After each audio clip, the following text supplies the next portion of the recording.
Hello, my lovely little gemstones. It's Saphira, and today I'm going to be reading Chapter 1 of I Am Creativity, which is written by me. The summary of this fic is, Remus challenges Roman to a battle in the imagination for the title of Thomas's creativity. Turns out, the winner is not so easily defined. Chapter 1, The Challenge. I knew you were insane, but this is just ridiculous, Remus. Oh, come on, I thought you liked my ideas. This hardly counts as an idea, more like a suicide mission.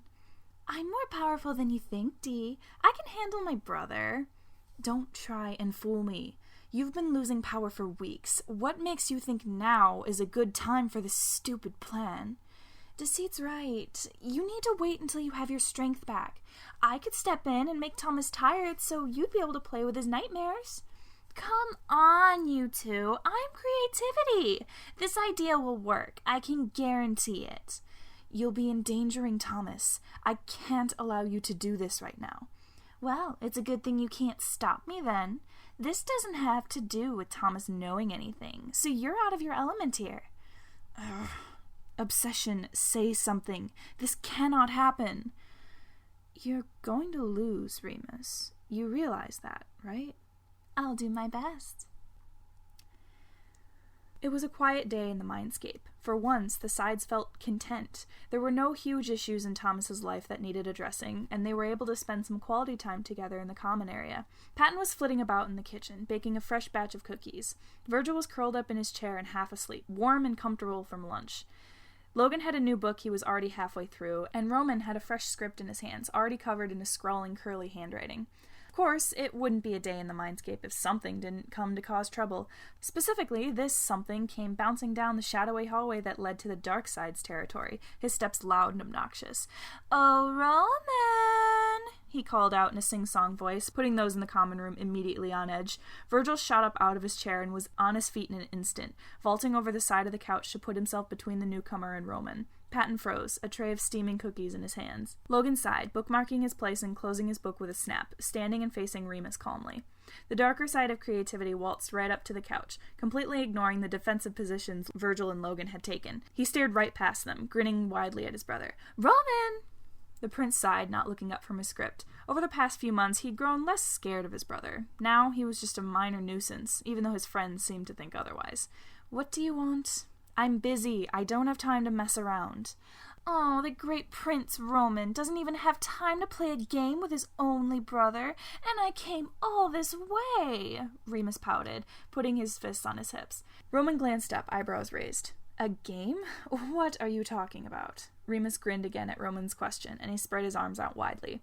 "Why, none other than a duel of our minds, just like old times. You do still remember how to play, don't you?" Roman squinted at him, putting down his script carefully on the coffee table. "Of course I do. I came up with it.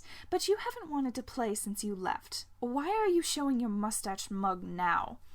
"What? I can't request a friendly game?" Virgil stepped forward, getting in Remus's face and sneering. "No, you can't. Roman isn't interested in playing any of your sick, twisted games. Now get out of here before we make you." "This doesn't concern you, Emo." Remus said it with a smile, but his voice was cold. "Besides, you should hear me out. I think you'll like this idea very much." Finally, Roman stood and walked over to his brother, crossing his arms and straightening his back to try and force any extra height he could. "Just tell me what you want," Roman said, wanting to just listen to whatever bad idea his twisted brother had come up with and get it over with. The dark side grinned, flourishing his arms and putting his chin in his hand. "We're both creativity, aren't we? But lately, Thomas doesn't seem to need both of us. One would be more than enough. So, I've got a bet for you, my brother. We play our old game by our rules, and whoever wins gets to be Thomas's one and only creativity. Sounds like a pretty good deal, doesn't it?" Virgil spluttered, holding a protective arm out in front of Roman. "No deal, you sneaky rat. Roman is already Thomas's creativity, and he's got nothing to gain and nothing to prove to you." "Virgil," Roman tried to say, "I bet this is just another one of Deceit's plans that you're tagging along with, isn't it? Well, you can count us out. We're not going to play along with anything you want." "Well, I appreciate the credit. I'm not responsible for Remus's actions this time around." A smooth voice came from the dark hallway, and the sides whipped around to see Deceit and another shadowy figure lurking behind him. The snake had his arms crossed and an uncharacteristic scowl across his face. "Let's go, Remus." Remus giggled. "He thinks this is a bad idea. But I didn't ask your opinion, did I?" Remus sneered towards his fellow Darkside, to which he received rolled eyes. Patton winced, putting the tray of cookies down and pulling off his oven mitts slowly. "You're not behind him being here?" he asked cautiously. Deceit shook his head, and behind him the other Darkside snickered. "Oh no, I'm perfectly all right with sending one of my friends off when it's certainly going to get them killed. I do it every week," Deceit answered sarcastic, staring straight at Remus. "You have such little faith in me. I'm hurt." Remus put a hand over his chest dramatically. Then he turned back to Roman, grinning madly. "Come on! If Deceit thinks I'll lose, then I've got no chance. One game, Roman. Then I'll be out of your hair forever." Roman stared at his brother. His eyes were wide and teeth showing. On someone else, perhaps, it would look innocent, but not with Remus. He just looked wild. His own mind was racing, trying to figure out what in the world he actually wanted. He knew he had everything to lose in this wager. Thomas already considered him his main creativity, even after learning about Remus's existence. His host had been happier than ever with his contributions, and he knew that losing this game would mean losing everything for Thomas. He could only guess what Remus would turn his channel into if given the chance. There was very little Roman could gain for this, if he could trust his brother's word, which he knew he could. The one good thing about him was that he never lied. That would mean Remus would disappear. He wouldn't show up when he wasn't wanted. He wouldn't make a fuss. He would stop messing with Roman's ideas and leave Thomas alone for good from his unpleasant idea of creativity. For some reason, that thought made him angry. He opened his mouth to tell him off, to tell him to go back to his dark cave and leave him alone. "Roman, don't you dare," Virgil growled. The prince looked at him, nose wrinkled. Virgil really thought he'd be stupid enough to take this obvious bait? Sure, he was reckless, but even he wasn't dumb enough to— "Oh, would you look at that, Roman? Your friends think you're so weak you can't even defeat little old me in a game you created. Maybe they're right, though. It has been a long time. I might actually be stronger than you." "Excuse me?" Roman screeched. "Roman," Logan warned, his tone steely. He and Virgil both tried to hold their arms out to block him, but Roman stormed past them, getting up in his twin's smirking face. "You are not, and never have been, better at creating than I am. I could beat you with both arms tied behind my back." Roman immediately regretted his words as his brother's smile grew, and he heard 3 collective groans from around the room. "Ooh, kinky. Why don't we put that to the test, then?" Remus waved his hand, and suddenly Roman found himself in the middle of a sunny field, squinting against the harsh light. Virgil and Roman landed unsteadily, and Patton stumbled and fell in a heap with a soft oof. A few steps away, Remus stood with the other Darksides behind him, who were trying to regain their balance as well. Imagination, Roman swallowed. Shit, this was not what he'd meant to happen. "So, dear brother of mine, we're here.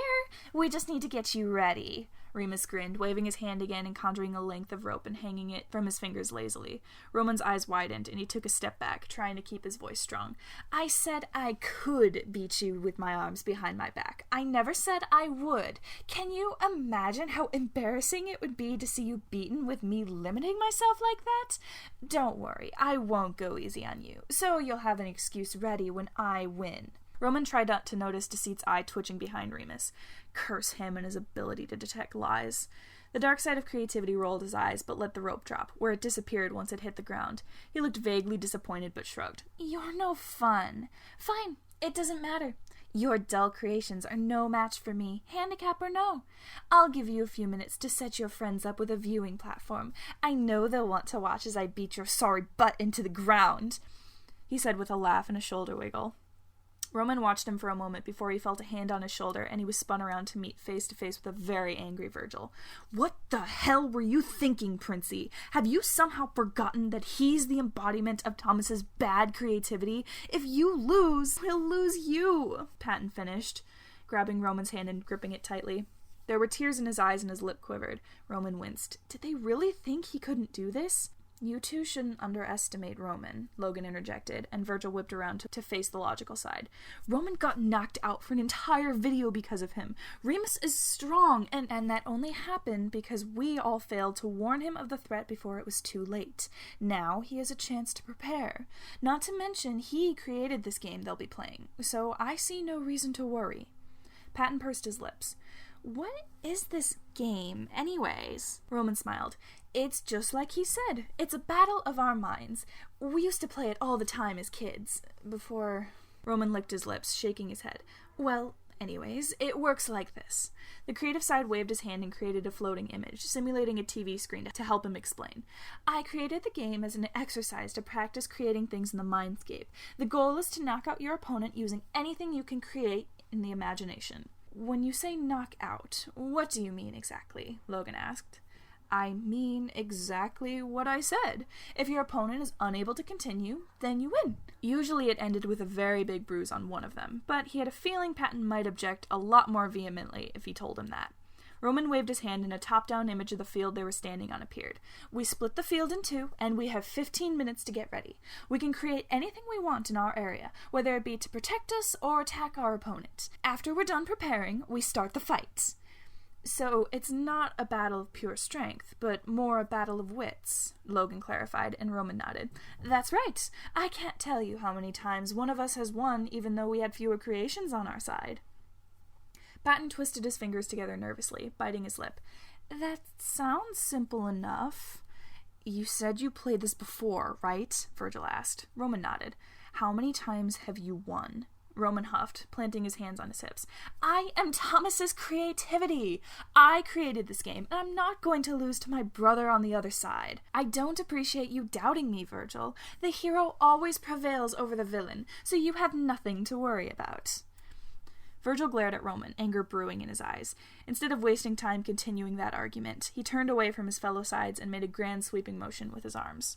A large pavilion tent shimmered into existence, staked into the ground, and several comfortable lawn chairs underneath. He included more of the TV-like screens, so they could watch without getting too close.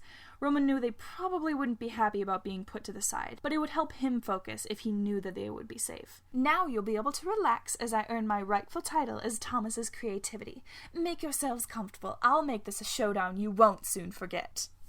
Patton looked like he was about to cry as Virgil took his hand and pulled him towards the tent, keeping his own eyes fixed tightly to the ground. Roman took a breath, setting his shoulders back and cracking his neck, and turned towards the center of the field. Roman, are you certain about this? Logan asked him gently, putting a hand on his shoulder. The prince sighed, setting his jaw. I have to do this, Logan. This is the only chance we're going to get actually get rid of him. He makes Thomas upset, and if I can do something to help him, I'm going to do it. Getting rid of a side of himself is not going to help him in the long run. Remus exists for a reason. If he's gone, the balance we currently have will be thrown off. That could negatively affect you as well. Roman refused to look at him. Logan sounded worried about him. The hand on his shoulder tightened.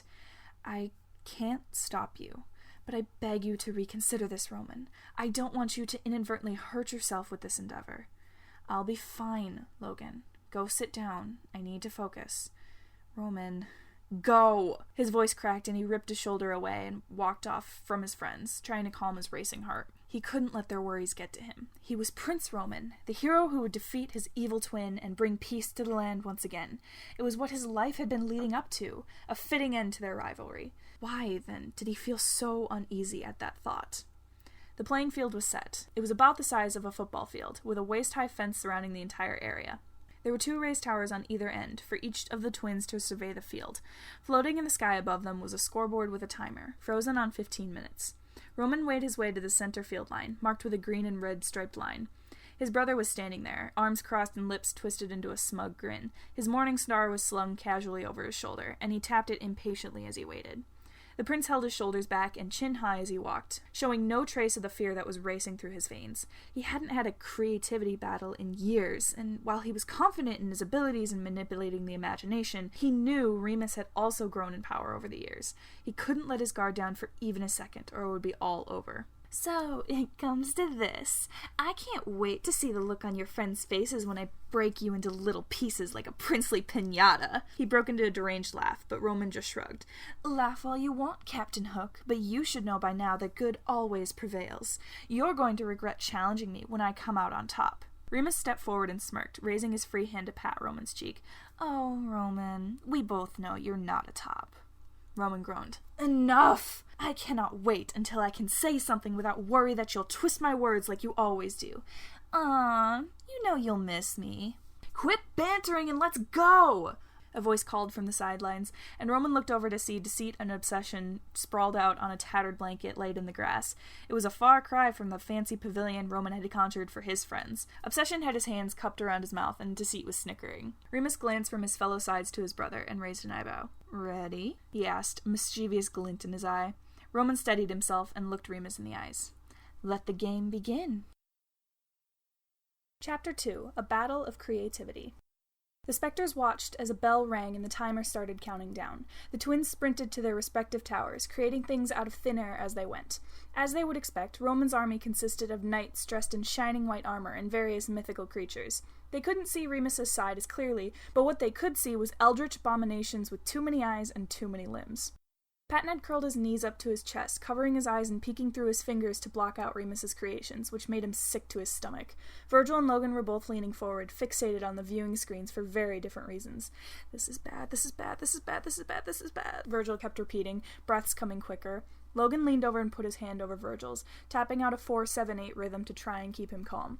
He will be fine, Virgil. He's creativity. He's stronger than any of us are here. This is his domain. I'm confident he will be victorious. His voice was calm, but Virgil knew his heart was racing just as fast as his own. Don't lie to me. You didn't live with Remus, Logan. He's demented. Just look at what he's coming up with. And Roman is doing the same. They both operate on the same rules, Virgil. And one of those is that the imagination is just that. Imaginative. It's not real. A wet roar echoed across the field, as well as a high-pitched laugh from Remus's side of the field. 3 minutes had already passed. Oh God, oh God, oh God! Virgil felt his heart jump into his throat, and he quickly covered his ears and closed his eyes, blocking out all images and trying to keep his own imagination under control. He needed to calm down. Thomas would have a panic attack at this rate, and considering his host wasn't actually doing anything to deserve it, he really didn't want it to come to that. He felt arms around his shoulders and a chin resting on his head. When he opened his eyes, Virgil saw light blue and looked up to see Patton standing behind his chair, hugging him from behind. He was smiling, but his eyes were watering and lip quivering. It's okay, Virgil. Roman's so strong. He'll win this without even a scratch. Patton's voice cracked at the end, and he swallowed and pushed his smile wider. Patton... So don't worry, okay? Remember, he's just as powerful as we think he is. If we believe in him, then he can win. Virgil looked back at the field. 5 minutes left, and there were now dozens of different creations on both sides. He chanced to look at the viewing screen and saw Roman inside his tower, fortifying the doors with metal bars and hulking armored guards. He was concentrating, his tongue poking out of the side of his mouth, but what really confused Virgil was that Roman seemed to be smiling. He looks like he's having fun, Logan remarked calmly. Perhaps we should just sit back and enjoy the fruits of Roman's hard work. Patton sighed, nodding. You're probably right. Virgil's hand shot out and grabbed Patton's before he could return to his own chair. Stay?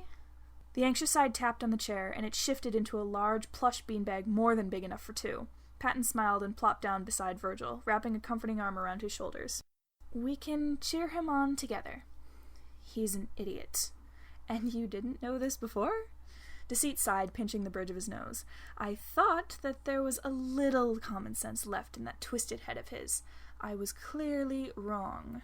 Obsession tilted his head, glancing over at the field and surveying the multitudes of disgusting creatures that were standing on Remus's side, growling and slobbering everywhere. And we both know how well you take to being wrong. Deceit glared at him out of the corner of his eye. And you do? I don't sulk in my room for days when I don't get my way. No, you just throw yourself into the next show and fill your brain with garbage. Obsession just laughed, stretching his arms high into the air and laying back on the blanket, blades of grass tickling his arms through the thin material.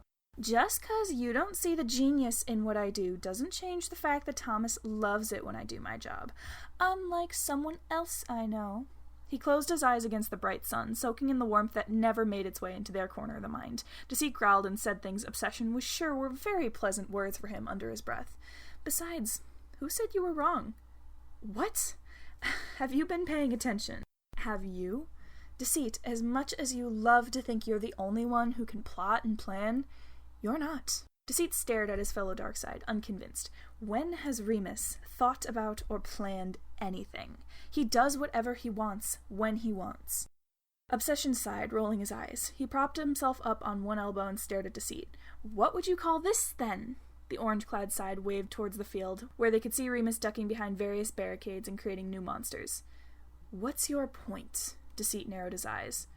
Obsession shrugged. Just that maybe you shouldn't underestimate him so much. Don't forget, I've known him a lot longer than you have, and I knew him as a kid. Let me tell you, he's a lot smarter than you seem to think he is. If he's so smart, why don't you tell me what he's really planning then? Deceit asked sarcastically, since you can clearly read his mind and all that. What's the point in fighting a battle you know you can't win? Obsession yawned, glancing at the clock. 30 seconds to go. From what he understood, as soon as the timer hit 0, it would be an all-out battle royale. They couldn't create anything past the time, relying only on their current creations. On Remus's side was a huge, fleshy dragon with eyes all over its body, 2 heads and 2 sets of wings curled up on the top of his tower, puffing out black smoke from its nostrils. The rest of his army seemed to follow a similar theme. Nothing that Obsession could see had the correct number of limbs. Roman, on the other hand, had gone with a strength and number strategy. There were hundreds of white knights covering every inch of his side. The side himself was standing on the roof of his tower, head tilted up to watch the timer count down to 0. Maybe winning for Roman and winning for Remus means 2 different things. Before Deceit could ask what he meant by that, a sharp bell rang out over the field, and the real fight began. Looking over the battlefield as the fight began, Roman felt confident. Sure, the monsters his brother had come up with were disgusting, and the dragon on his tower was terrifying, but he outnumbered his brother's army 5-1. They were smaller, yes, but that meant they were faster and quieter, not to mention they could hide. His hand hovered over his own sword hilt, ready to draw it at a moment's notice. He had guards stationed around the tower and within the stairs themselves, but he couldn't trust that to protect him. There was an ear-splitting screech from above him, and he drew his sword just as a multi-headed falcon dived at him, effectively cutting itself in 2 as it attacked. It fell to the ground with a plop and exploded into black dust. Like he was saying, he had to be on guard. He glanced at the screen he'd conjured to monitor his own troops. Most were engaged with monsters triple their size, and there was white dust covering the grass. He pursed his lips as one of the creatures, something that resembled an armadillo if an armadillo had metal plating and was the size of a small house, grabbed one of his knights and threw it into his mouth, chomping down like it was a savory snack. He hoped his friends would be able to handle watching this. Logan would probably find it fascinating, but all of this would be distressing for Patton and Virgil. He only hoped they knew that this was completely fake, if the dust their creations exploded into when they died didn't make that clear. It was no different than a movie. The only person on his team who could feel any pain or get hurt was himself. Maybe that's what they were worried about. Roman tensed as he heard a ferocious roar split the air and saw the 2-headed dragon lift off of Remus's tower. The beat of its wings flattened the grass underneath the tower, and as it took off, the left head unhinged its jaw and sprayed a battalion of his knights with a thick, inky black substance. Ugh, leave it to him, Roman muttered, gagging. Then the right head opened its maw and fire came spilling out. The black liquid covering his knights caught, and within moments they were nothing but dust, mixed with the oil-like substance to create a nasty gray goop. Roman sucked in a breath through his teeth, and then saw the dragon turn its body towards his tower. Nope, nope, nope, he chanted, sprinting to the edge of the tower. Going down the stairs was too slow and too dangerous. Thankfully, the prince knew to always have an alternate escape route.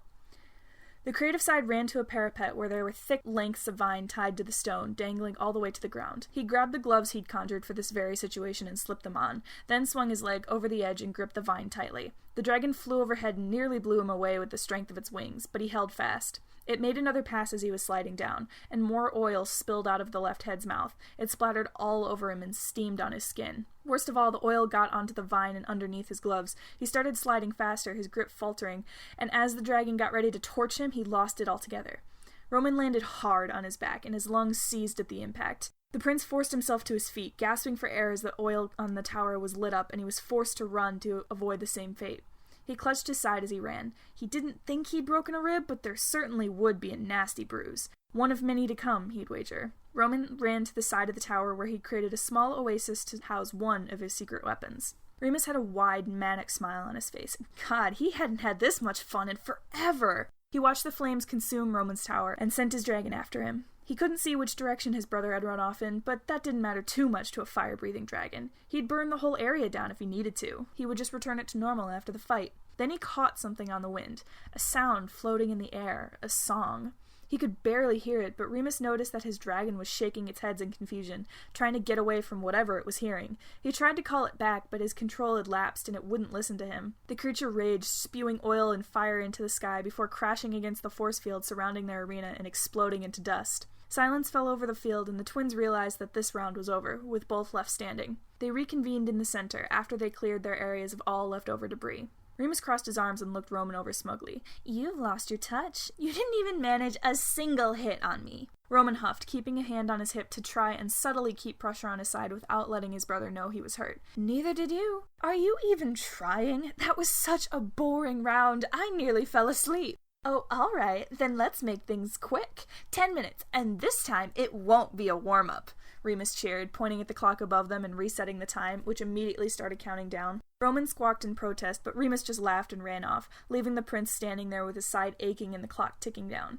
"What are you doing, Princey? Move!" He heard Virgil's voice scold him in his head, and that jolted him enough to head back to his own tower, newly reformed, and come up with another plan of attack. "He looks tired," Patton said quietly, watching through the screen as Roman went about preparing for the second round. "He's holding his side. Do you think he's hurt? He did fall a distance while escaping from the tower. It's possible he injured one or more of his ribs." The moral side let out a strangled cry, cupping his hands over his mouth to try and keep it in.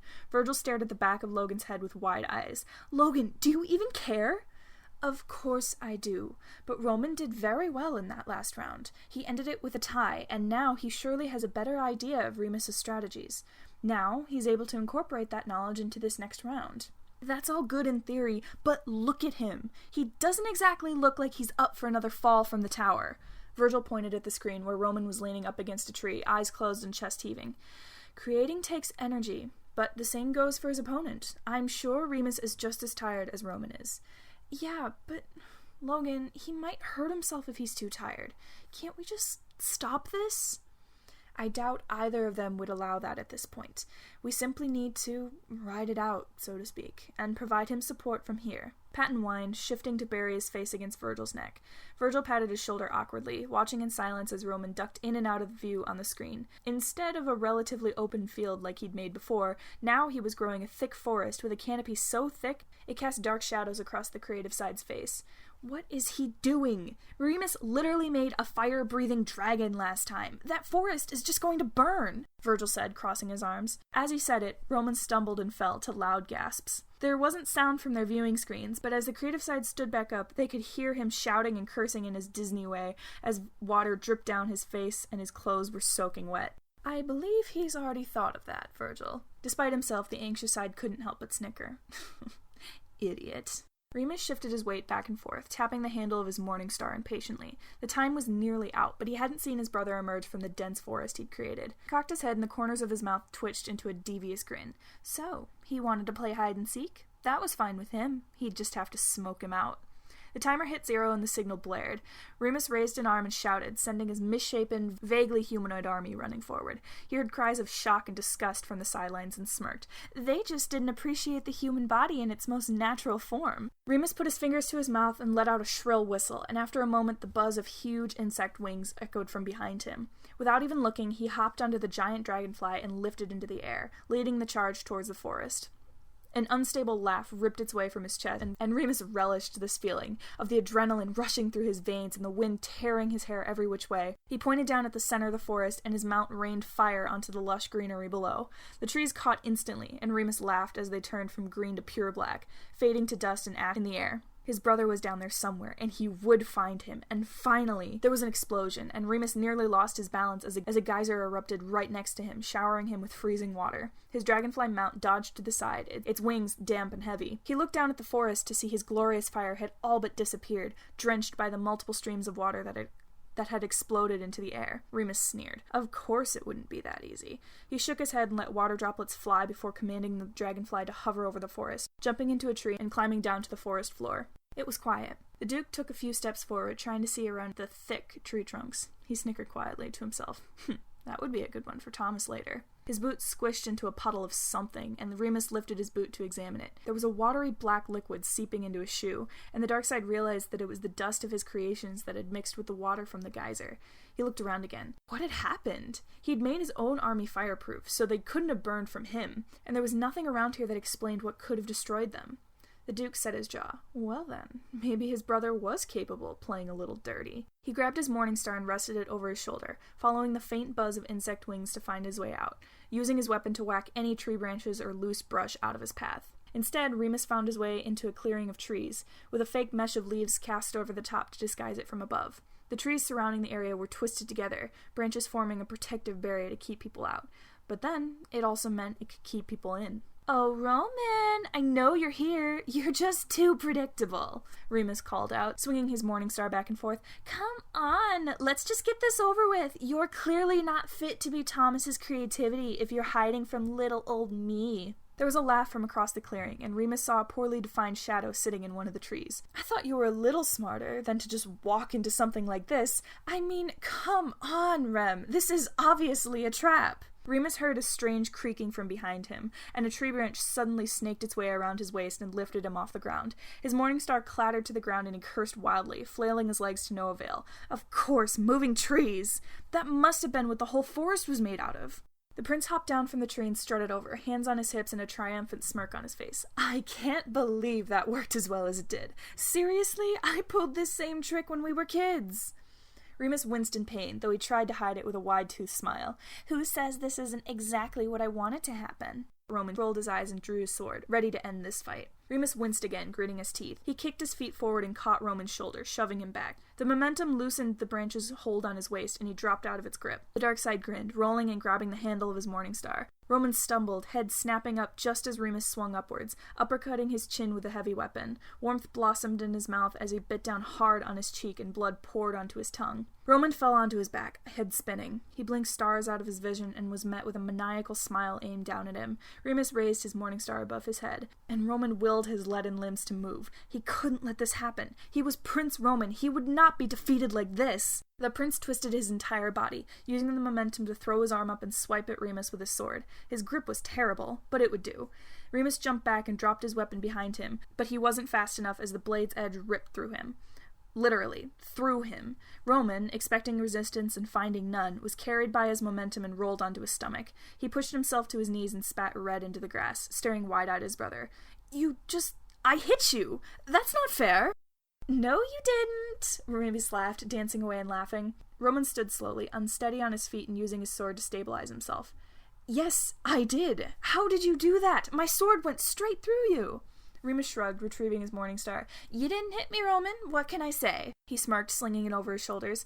The prince shook his head, prodding at his sore chin and checking for blood. "You can say that you cheated."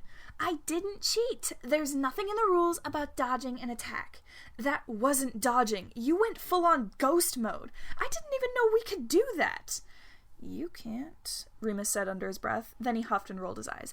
"Fine. If you really think I cheated, we'll call this one a draw. And you know what? I'll even let you take a break. You look like you're ready to crawl into a hole and die." Roman growled, straightening his back despite his body's protest.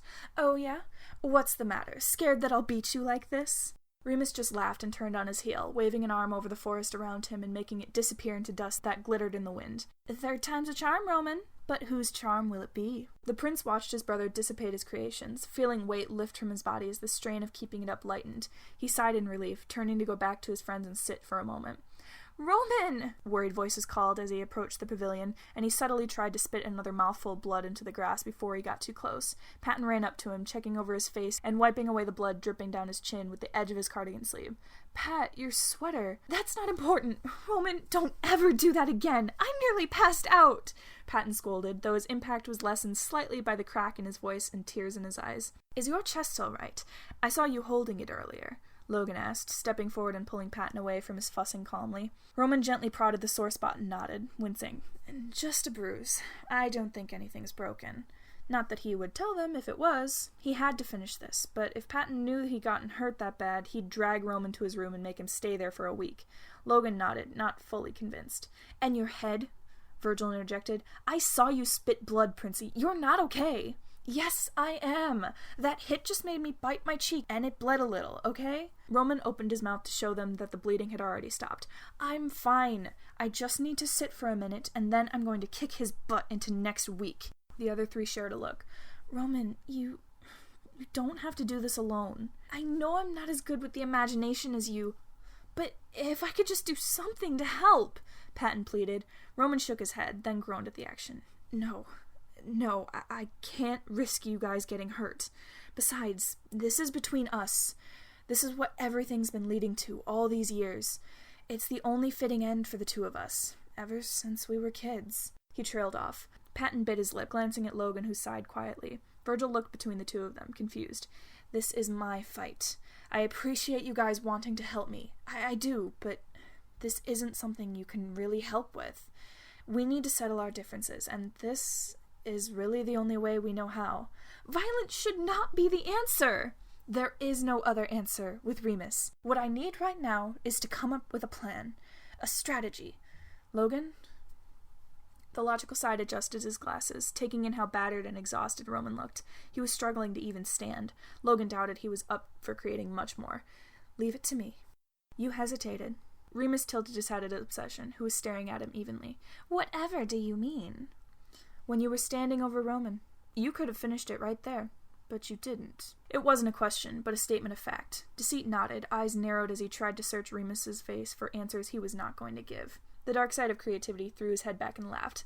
"I think you need to get your eyes checked, Obsession." The orange-clad side adjusted his glasses. "I may be blind, but I'm not stupid. I know you, Remus, and I know what you're capable of. You're going easy on him." Remus just rolled his eyes and looked over at Deceit with an amused smile. "Can you believe him? Have I ever gone easy on anyone?" Deceit smiled. "I've never seen it before. Tell me, do you have a plan for this round? You know, it's cruel to keep dragging it out like this." Remus pursed his lips and shrugged. "I'll just do whatever I feel like." "Nothing new, then. Come on now, Obsession and I are getting incredibly bored over here. Can't you do something interesting?" Deceit leaned forward, chin in his hand. Remus tapped his morning star against his hand, thinking, but as the other dark sides watched, the handle missed his hand and swung down to the ground. Remus stumbled, planting it on the ground to regain his balance and leaning against it. No, Deceit realized. He didn't miss catching it. It had gone straight through his hand. And now, Remus's face seemed to be glowing. It took a moment to realize that it wasn't his complexion, but rather the sun shining down and somehow through him. "Well, I should get back to it. This will be the last round, so you two just sit tight, okay? This'll be quick." "Are you sure this is what you want, Remus?" Obsession asked quietly. The dark side chuckled, turning away from them. "You couldn't have asked me that a bit sooner? It's a little too late to back out now. I'm out of time. We're finishing this now." The creative side turned and shouted to his brother in the pavilion, pointing back at the field with vigor. There was a call back, and Roman started back towards the field. Deceit watched him walk away, Morningstar swinging at Remus's hip and sighed. "Looks like you were right." Obsession stifled a snicker. "I think I just heard your ego shatter, D." He then grew somber, watching Remus walk away. "That was it, wasn't it?" The lying side nodded, picking at the edge of his gloves. "We're not going to see him after this." He hummed in agreement, pushing up his glasses and rubbing at his eyes. The side glanced at Deceit. "You gonna miss him?" Deceit smiled. "Absolutely not." Liar. The twins agreed on 15 minutes to prepare, and the onlookers noticed a distinct difference between their strategies.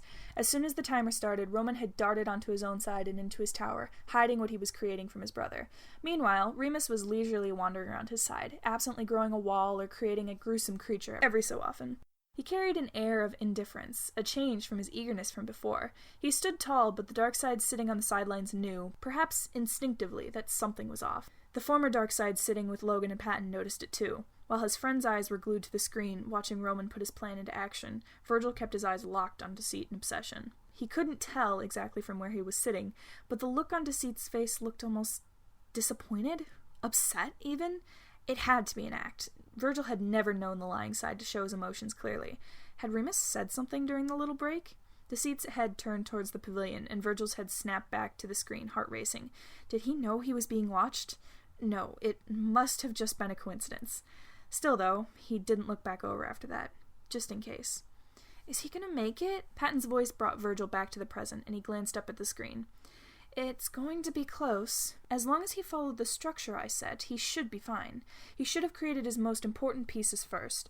The rest is additional support. Logan tapped his chin, eyes locked on the screen. 30 seconds left. Roman looked up from his work and clapped his hands, smiling. He's done! Patton cheered, leaping from his seat and throwing his hands in the air. Virgil saw a small smile grow on Logan's face. He's still got to actually do the fight, you know. He's not done yet, Virgil added. Everything will be all right, Virgil, Logan reassured before the bell rang out over the field and they all leaned into the screen. This was it.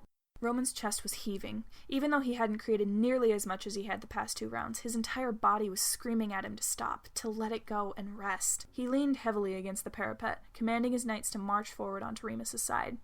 His brother's side of the field was suspiciously barren. Even with Roman's lack of energy, he'd managed to create dozens more than his brother. Yet the dark creative side wasn't showing any signs of exhaustion or pain that Roman was feeling. He wasn't even barricading himself in his tower. Instead, he wandered around his side of the field casually, his morning star stuck through his belt. Roman kept a careful eye on him as he sent his knights forward, taking out the few monsters blocking the way. The dark side didn't seem worried, and as Roman's front lines advanced, he realized why. An ear-splitting explosion rocked the imagination, and both Roman and the spectators alike slapped their hands to their ears. The only one unbothered was Remus, who merely started laughing as he saw Roman's first line of troops reduced to white dust. The prince's eyes widened. Shit, he had explosives planted? No wonder he didn't have monsters above ground. The real danger was below. His knuckles went white from gripping the stone of the tower. Logan had taken a lot of things into account, but landmines hadn't been one. Roman closed his eyes, willing his army forward. He refused to split them into smaller groups, even though it would mean he would lose less to an explosion. As long as he could just get one group through, that would be enough. Another explosion shook the field, and Roman winced at the puff of white smoke that rose into the air. 2 down. It was fine, he mumbled to himself. His secret weapon was still in play. A grotesque creature that looked to be part snake, part tentacled monster slithered up behind Remus. The dark side glanced back at it for a moment curiously. Roman's heart was racing. Just a little more. Remus turned away as another, smaller explosion shook the ground. As his eyes turned towards the horizon, the monster shifted into one of Roman's white knights holding a morning star high above its head. Even if the dark sides had wanted to warn him, there wasn't a moment to cry out before the knight swung, clocking Remus on the side of his head.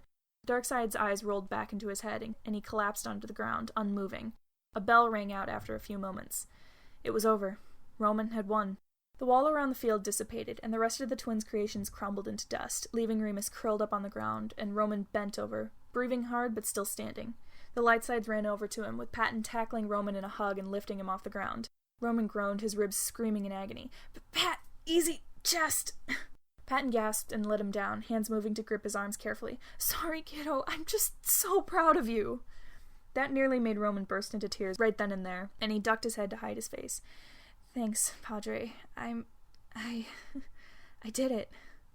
"Yeah, you did. Don't do it again," Virgil warned, hands in his pockets. Roman just laughed, slinging an arm around Virgil's shoulders and bringing the anxious side into a one-armed hug. "Aw, you can say you were worried about me, Stormcloud." "Of course I was," Virgil mumbled into his chest, returning the hug quickly before stepping back. Logan put his hand on Roman's shoulder, a rare smile on his face. "Well done, Roman." The creative side blushed. It was high praise from Logan. "Thanks, Teach." "So, does this mean you're Thomas's only creativity now?" Patton glanced over to the other side of the field, where Remus was lying. His voice was quiet. What will happen to him?" Logan pursed his lips. "It will not be good for Thomas to only have good imagination." He put air quotes around the word good. "It will be up to Roman to take over Remus's responsibilities as well as his own." "But Roman's Thomas's good creativity. How is he supposed to do that?" The logical side huffed. "Patton, I've said this before, but things are not that simple. Life is not black and white, and although it might be a difficult task for Roman at the beginning, it will be dangerous for Thomas if he doesn't. Logan, Roman's not going to be able to do that," Virgil piped up. Roman tuned his friends out, eyes darting between the dark side still sitting on their blanket and his brother lying on the ground. Somehow, it didn't surprise him that Deceit and Obsession hadn't moved from their spot, and seemed to not even be bothered that Remus was still unconscious on the ground. Roman huffed and held his head high as he walked over to his brother, who was staring up at the sky with a glassy expression. Roman leaned down and offered him a hand. "Come on, get up." The dark side blinked. "What?" Roman rolled his eyes, reaching down and grabbing his brother's hands, trying to pull him to his feet. Would you rather lay there and get your outfit dirty? I'm trying to be nice. Remus allowed himself to be pulled into a sitting position, but refused to go any further. Why? The light side huffed, hands on his hips. Because that's what a prince does, got it? It was a close game, and I wanted to thank you. It was fun. Remus blinked. You thought it was fun? Well, not all of it, but... Well, it's like you said, old times, right? Roman scratched the back of his head, looking away as Remus got onto his feet unsteadily. You fought well. The dark side stared at him, chest heaving. Roman grinned, meeting Remus's incredulous stare. I can't believe this. You're actually speechless. You haven't stopped talking since you've showed up. Roman... He opened his mouth to respond, but Remus suddenly threw his arms tightly around Roman's shoulders, and the prince tensed. What are you doing? I swear to everything, if you stab me in the back, I will... A faint laugh echoed in Roman's ear, and Remus tightened his hug. Not this time. After a moment, Roman relaxed and gingerly returned it. After several more tense moments, another whisper. This time so faint, Roman barely caught what he said. Take care of Thomas. It took a moment for the words to register in his mind, but as soon as they were uttered, Remus's steadfast grip disappeared completely, and Roman's arms closed in on himself, going straight through the side he'd just embraced. Remus, what? The dark side smirked, stepping back despite Roman's desperate attempts to grab him again. It's time. Have fun being creativity. Then, as if he were just one of Roman's own creations, he disintegrated into shimmering white dust, carried away from Roman's frozen form on a gentle breeze. Remus? Hey, this isn't funny. Get back here. You can't just... That can't be... That's it? All that and you just leave? Remus, show yourself! Roman shouted into empty air, grasping at the dust that floated lazily around him, desperately hoping that his brother would reform if he could just gather it all. His eyes and chest burned. For years he'd been dreaming of this moment when he could finally vanquish the evil within Thomas and bring peace. But this felt nothing like those daydreams where he touted his victory and swore that the other dark sides would be next. He didn't feel happy or excited by this. He felt devastated, his breath starting coming faster until he was hyperventilating. Roman's legs were jelly and he collapsed into a heap on the plush grass. Remus was gone. Half of Thomas's creativity was gone. His brother was gone. As soon as that thought hit him, he found he couldn't hold back the tears any longer, and he sobbed freely, crying and pleading for the world to just please, just bring his annoying, crude, selfish brother back. Patton and Logan sprinted to Roman's side as soon as he collapsed, Patton offering his shoulder to cry on for the distraught prince. Virgil, on the other hand, had a bone to pick. The anxious side stalked over to the tattered blanket where Deceit and Obsession were chatting amongst themselves, as if they were out and about on a stroll, rather than being moments after their supposed comrade and friend was turned to dust. Virgil stopped in front of Deceit, glaring down at him with hate in his eyes. What's wrong with you? Deceit glanced up casually, pursing his lips. I don't know what you mean. I knew you were a cold-hearted bastard, but even you have to feel something about all this. You just lost Remus. He's gone. Why are you just sitting here? Crying and screaming about it isn't going to bring him back, Deceit answered. Besides, Remus knew what he was getting into when he challenged Roman. If anything, he got what he deserved, Obsession added, pushing his glasses up. Virgil's chest was about to explode from rage. Got what he deserved? God damn it, Obsession. I knew he was a cruel asshole, but I thought you were capable of some goddamn empathy. Obsession shrugged. He got what he wanted. I don't see why I should feel sorry for him. Oh, I believe he got even more than what he wanted, if you want my honest opinion. Deceit was smirking now, hand over his heart. Virgil took a step back, suddenly on guard. What do you mean? Obsession gestured behind Virgil. See for yourself. Virgil was loath to turn his back on these two very large threats, but when he heard a scream not of anguish but of pure agony, he whipped around and his blood ran cold. Roman was curled in on himself, hands over his ears, mouth open in a scream that he couldn't force out. Patton tried to touch him, but Roman jerked away as if burned by the touch. Virgil couldn't move until Deceit hissed from behind him. You were just calling us cruel for standing by while our friend died. But look at you, frozen like a deer in headlights while poor Roman is in absolute agony. That's not a very friend-like thing to do, Virgil. Virgil swallowed nasty words that he wanted to hurl at both of them and took off in a sprint, ignoring the laughter behind him. Roman! The anxious side screamed as he ran, forcing himself to go faster. When he reached the prince, his hands flew to his mouth in shock. On the creative side's pure white back, there was a stain of oily black over his heart, and before Virgil's very eyes, it began to spread out, edges blurring as it consumed the creative side entirely. Roman seized, sucking in a breath before his eyes rolled back into his skull, and he crumpled into a heap in Patton's arms, the pain becoming too much. Roman! Chapter 3. Friends, Enemies, Brothers. The soft scratch of a pencil on paper was the only sound in the room, punctuated occasionally by the harsh rip and crumple of paper. The young kid sitting at the desk groaned, putting his pencil down and rubbing at his eyes. He glanced at the wastebasket next to his desk, and pouted when he saw it was overflowing, crumpled balls of paper strewn all over the floor. He huffed. He would come up with a good idea for story time tomorrow. He would come up with the best story any of Thomas's classmates had ever heard. He just needed to focus. Footsteps came down the hall and stopped outside of his door. The young kid panicked, switching off his lamp and hurling himself across the room onto his bed, kicking the blanket over himself as his visitor slowly opened the door. "Creativity, are you still awake?" He tried to steady his breathing, to pretend he was asleep. "I can see you're still wearing your day clothes, Creativity. You aren't fooling me." Dang it, he was busted. Creativity sat up in his bed, pouting at his bespectacled visitor. "I was just trying to brainstorm for tomorrow. Just a little longer, Logic. I know I can come up with something good," the young kid insisted. Logic shook his head. "Thomas needs to sleep, and he can't do that if you're keeping him awake and giving him ideas. Just go to bed. You can work on it tomorrow." "But Logic..." "Don't make me get morality." Creativity huffed, collapsing back on his bed. "Fine," he whined. "Good night, Creativity." Creativity didn't respond, instead rolling over and facing away from the door, pouting. Logic just rolled his eyes and left, closing the door quietly. Creativity laid there and listened for Logic's footsteps to leave, and when he heard a door close, he leapt out of bed and dove for his desk, switching on the lamp and going back to his note-taking. He would come up with something for Thomas tonight, so he could sleep peacefully. After about an hour, Creativity was nodding off, head bobbing up and down as he tried desperately to stay awake. The notebook in front of him was still blank, and the wastebasket's contents had only grown. All the ideas that had popped into his head were immediately rejected by Thomas, and he was just tired. His head hit the desk with a soft thunk, and Creativity started snoring. Soon after he was asleep, the kid started whimpering. His eyes darted around underneath his eyelids, and he curled his hand over his heart. His breath became shallow, and he started hyperventilating, his body heating up uncomfortably. There was a loud crash, and Creativity started awake to see the sun streaming through his window and a small puddle of drool that had seeped into the paper. His heart raced, and Creativity felt like there was a hole in his chest. A quiet cough startled him, and when he looked down at the floor, he couldn't believe his eyes. There was another kid lying on the floor, next to the upset wastebasket, which had probably made the loud noise. He wore the same outfit as Creativity, though it was gray rather than white.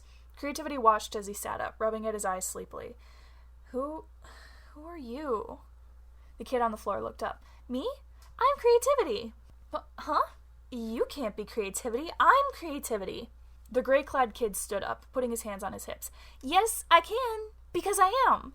No, you're not. Yes, no, yes, no. Creativity, who are you talking to?" Logic's voice came from the door, and the two arguing kids looked at each other with wide eyes. Myself?" the original Creativity said, and the other snickered. "All right, then. Morality's making breakfast. I'm going to wake Passion." "Okay." Creativity listened for the footsteps to retreat before turning back to the new kid. "So, we're both Creativity? But how?" The other shrugged. "I don't know, but I'm hungry. Are we gonna eat?" Even though he was still confused, Creativity couldn't help but agree. They could figure this out after breakfast. Morality, look! I have a new friend!" Creativity called out as he entered the kitchen, his twin close behind him. Morality didn't turn around from the stove where he was making breakfast. "Oh, really? That's good. We're hungry. What's for breakfast?" "Pancakes. With Mickey Mouse ears?" "Of course." "Yeah!" Creativity cheered, turning to look back at his twin. He stopped when he saw his eyes narrowed, staring at the back of Morality's head. Are you okay?" "I'm fine, Creativity. Why don't you go sit down?" Morality answered, making a shooing motion. "I wasn't talking to you, Morality. I was talking to him." Morality laughed. "Oh, right. Your new friend. What's their name, Creativity?" Creativity." The moral side paused, laughing awkwardly. "That's a bit confusing, don't you think? You're Creativity. There can't be two of you." "Well, there are," the darker twin said, hands on his hips. Grabbing the plate of hot pancakes, Morality turned around to gently persuade Creativity to maybe pick another name for his new friend. Instead, he froze. There were two creativities. His hand shook and his grip faltered. The plate of pancakes plunged to the ground, shattering into pieces with a deafening clatter. 5-second rule!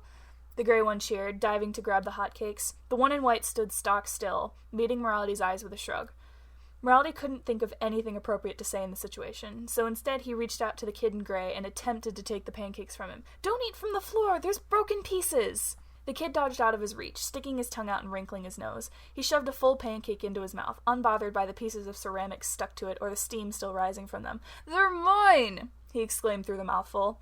Morality took a step back, looking between the twins with surprise and fear as the one in white reached for a pancake from his brother's arms and promptly got his hand slapped away. Logic! All Morality could do was call for backup. Thankfully, a voice answered him as he heard 2 pairs of footsteps come into the kitchen. Yes, Morality? I heard something break. Is everything all right? Logic asked. Passion peeked around him and he gasped. He dashed past Logic and ran up to the twins, eyes twinkling. Creativity? There's 2 of you? Since when? The white-clad one spun to face his friend. Since last night. I fell asleep at my desk, and when I woke up, he was lying on the floor. He pointed to his twin, who nodded, mouth still stuffed. Passion smiled widely, clapping. That's so cool! Creativity, are you saying you went back to your desk even though I told you it was bedtime? Logic walked up, eyebrows raised. The white Creativity laughed nervously, but before Logic could scold him, he was yanked away. Logic, what do we do? Morality hissed, keeping his voice low as the other 3 sides went back to their own discussion. Logic looked at him through the corner of his eye, thinking, we haven't had a new side join us in a while, not since Passion arrived a few years ago. I guess we'll have to make a new room. But he's not a new side. He said he's Creativity. There's 2 of them now. That's not possible. We're all different. There cannot be more than one of each of us. Morality shrugged helplessly. Well, there are. Logic sighed, easing his arm out of Morality's vice-like grip. There's nothing we can do right now. We'll just have to wait and see what happens. For all we know, this is a prank Creativity is trying to pull on us. There's no reason to worry. Even if there are 2 Creativities now, why does it matter? It's unlikely they'll cause more trouble than before. The 2 looked over and realized that the twins in Passion weren't standing there anymore. Then they heard a loud crash from somewhere in the mindscape and the start of an argument. Logic pinched the bridge of his nose. You were saying? That was when we split. When we became brothers rather than just one single person. We never really knew why it happened, but then again, we were just kids. What else could we do but accept it? We got along in those days. Even though we were split, we were still joined at the hip. I think we gave Morality and Logic a constant headache. We need names. Creativity looked at his gray-clad twin, tilting his head up from where he was drawing on the floor to the bed where the other Creativity was lying upside down, watching him. What do you mean? We already have a name. It's Creativity. The one lying on the bed huffed. But we can't both be Creativity. It's so confusing. Well, that's what we are. We can't call ourselves Logic or Morality. That's not what we're for. But what if we had other names besides Creativity? That way they can tell us apart. The Creativity on the floor stopped, his pencil hovering over the paper. We can do that? Why not? Who's gonna stop us? I guess so. Did you have an idea?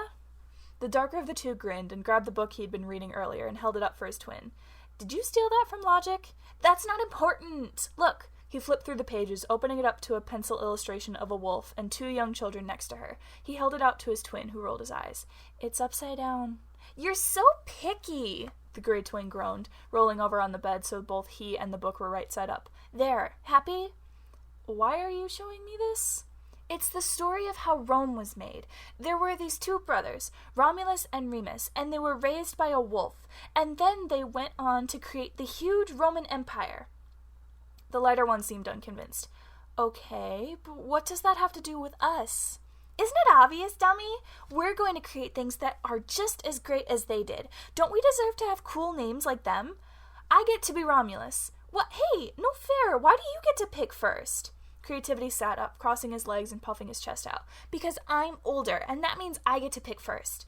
We're the same age. Ugh, fine. Remus is the name I wanted anyways. Romulus sounds like a grandpa. The white-clad twin pouted. No, it doesn't. Yeah, it does. Well, then I'm not going to use it. But we have to match. We're Creativity. We both need to have names that fit. Fine, then I'll change it to sound cooler. How about, Roman? The gray creativity, Remus, nodded. Okay, let's go tell the others. He rolled off the bed and grinned. Race you! The white creativity, Roman, jumped to his feet and chased his brother out the door. I win! Remus cheered, throwing his hands up in celebration as Roman groaned. No fair, you pushed me against the wall. You tried to trip me, came the reply. Logic closed the book he was reading and looked up from the couch at the two of them. What's going on? Why were you running? Roman stepped forward, putting an arm in front of his brother and not so subtly shoving him to the side. Morality, logic, passion, gather around. We have something to tell you, Roman said in the proudest voice he could. Passion glanced at him from where he was seated on the ground in front of the TV, and Morality peeked his head out from the kitchen. What is it, kiddo? Roman opened his mouth to announce the news, but Remus beat him to it. We have names now! Logic raised an eyebrow. Of course you do? Your creativity. That's not new information to us. Roman shook his head. No, he means we have different names now. My name is Roman, and this is Remus. He gestured to his brother, then took a wide bow. He heard Logic mumble something about a missing book under his breath. Does that mean you're not creativity anymore? Passion asked worriedly, leaning forward with a hand over his heart. No, we are. But it's too confusing if we're both named creativity. We never know which one of us you're talking to. So we picked new names. Names that we can use besides creativity, so there's no more confusion. Morality stepped into the common room, eyes full of confusion and concern. But you two are creativity. You can't just change that because you want to. Why not? Remus challenged, puffing his chest out and putting his hands on his hips. Morality looked down at him, chewing his lip. Well, because we're just sides of Thomas. If we have names, it's like saying we're our own people, and we're not. But Thomas doesn't need to know. He can just know us as creativity. The names are just for us to use, Roman said, slightly worried that Morality wouldn't let this go. From the couch, Logic cleared his throat. Morality, it's all right. I think this is a good idea. What? They're correct in that it's been confusing to refer to both of them as creativity. If they want to give themselves names to differentiate from each other, then I don't see why we should say no. Remus grinned cheekily. Good, because we were going to do it whether you liked it or not. Morality scowled, but Passion stood and raced over to the twins, grabbing their hands and squeezing them tightly. I want to have a name too. Can I have one? Please? I promise I'll pick a good one. Hey, now, I don't know about that, Morality started. Yes, Roman cheered. We should all have names. No, Morality said sternly. The trio looked at him, Passion pouting. Why not? Those two are only allowed names because there's two of them, and they're both creativity. Is there another Passion I should know about? Well, no, but it would be fun to have a different name, Passion mumbled, eyes staring at the floor. Morality smiled softly, ruffling the younger's hair. Maybe, but we were just talking about clearing up confusion. Wouldn't it be more confusing if we now knew you by two different names? How would we know what to call you each time? Passion huffed. I guess. The twins shared a glance. Well, they had their names. As long as they got to keep them, that's what they cared about. Roman took Passion's hand. Come on, Passion, let's go to the imagination and play. Passion brightened immediately, nodding. Okay. Logic watched as the three of them took off for the doorway to the imagination, and Morality collapsed onto the couch with a sharp exhale. Those three sure are a handful, aren't they? Morality smiled. Logic opened his book again, picking up where he had left off. Would it have been so bad to let Passion pick a human name for himself? He asked after a moment. We can't just let them do whatever they want, Logic. There needs to be some line. A harmless name that would function as no more than a nickname seems like a strange place to draw that line, Morality, Logic stated, turning the page. Well, that's where it is. Creativity is just confused right now. He'll figure it out eventually, and then we'll go back to how we were. Everything will turn out right in the end. Logic lifted his head, staring over at Morality cautiously. I know you've had a hard time accepting it, but creativity is no longer one person, Morality. For whatever unknown reason, he was split into two distinct sides, and we should be treating them as such. But I still don't understand why. If they're both creativity, why did they split in the first place? Morality twisted his hair between his fingers, clearly stressed about the question. Logic sighed. I don't know yet, but regardless of the reason, they are separate people now. Roman and Remus deserve to be treated the same as when they were a single creativity. Logic corrected himself, staring at morality and leaving no room for debate. The moral side pursed his lips, but before he could think of another way to explain his point to Logic, the scent of burning sugar wafted to him, and he jumped to his feet. "The cookies!" I'd forgotten. The names, they were his idea. I wonder if that was why Patton was so against them in the beginning. He never liked me, not since the day I showed up. I didn't care. As long as I had my brother, that was all I needed. Hi-ya! Remus called out a battle cry as he swung his play sword at his brother, who blocked it. Roman pushed him away, swinging back with a cry of his own. The twins raced down the hallway, swatting at each other and laughing. They were covered in scratches and bruises, with a particularly dark one on the side of Roman's jaw and a long one developing on Remus's lower back, but it didn't deter them from their game. "You shall perish, you dastardly villain," Roman recited, holding his sword up in triumph. Remus laughed, dodging a strike. "You gotta catch me first, slowpoke," Remus taunted, sticking his tongue out. Roman ran forward, clashing against his brother and throwing them both to the floor. Remus puffed out a breath as he landed, grappling against Roman to shove him to the side. The younger ended up on top of his brother, his knees shoved into the other's rib cage and his arms pinning Roman's to the ground. Roman coughed, trying to kick his way out of the hold. "I've got you," Remus crooned. "What's going on here?" The twins looked up at the voice, with Roman having to tilt his head backwards to see Morality staring down at them, eyebrows furrowed. "We're playing!" "You're covered in bruises! Remus, get off of him!" Morality scolded, pulling Remus off by his shoulder. The gray-clad creativities fell hard on his butt and whined, but Morality's attention was focused on Roman. He helped the side sit up and gently prodded at the bruise on his cheek. "What did you... what have you two been doing?" Morality caught himself, directing his glare at Remus. The side crumpled slightly under his gaze. Those eyes burned with resentment. "Please don't be mad. We were just messing around," Roman tried to explain. Morality sighed, gently looking over Roman one more time. "I don't like you two fighting like that. You could get seriously hurt. Why don't you two play a game that doesn't involve hitting each other? Logic has some board games in his room," he suggested. Remus wrinkled his nose, crossing his legs and pulling his ankles toward him. "But that's so boring. You never let us do anything fun." Morality recoiled slightly, recovering with a forced smile. "But it's not fun to hurt each other, right? Why don't you play something else?" "But I'm a prince, Morality. I need to be able to defeat evil and protect my kingdom," Roman argued, waving his play sword around for emphasis. Morality raised an eyebrow. "A prince?" he asked, confused. Roman nodded emphatically, jumping to his feet and pointing his wooden sword at his brother with his chest puffed out. "That's right. I'm Prince Roman, heir to the kingdom, and I will protect you and everyone else from the bad guys," Remus offered, standing up and grabbing his own sword. Morality chuckled. "What bad guys? We don't have any of those. We're all family here."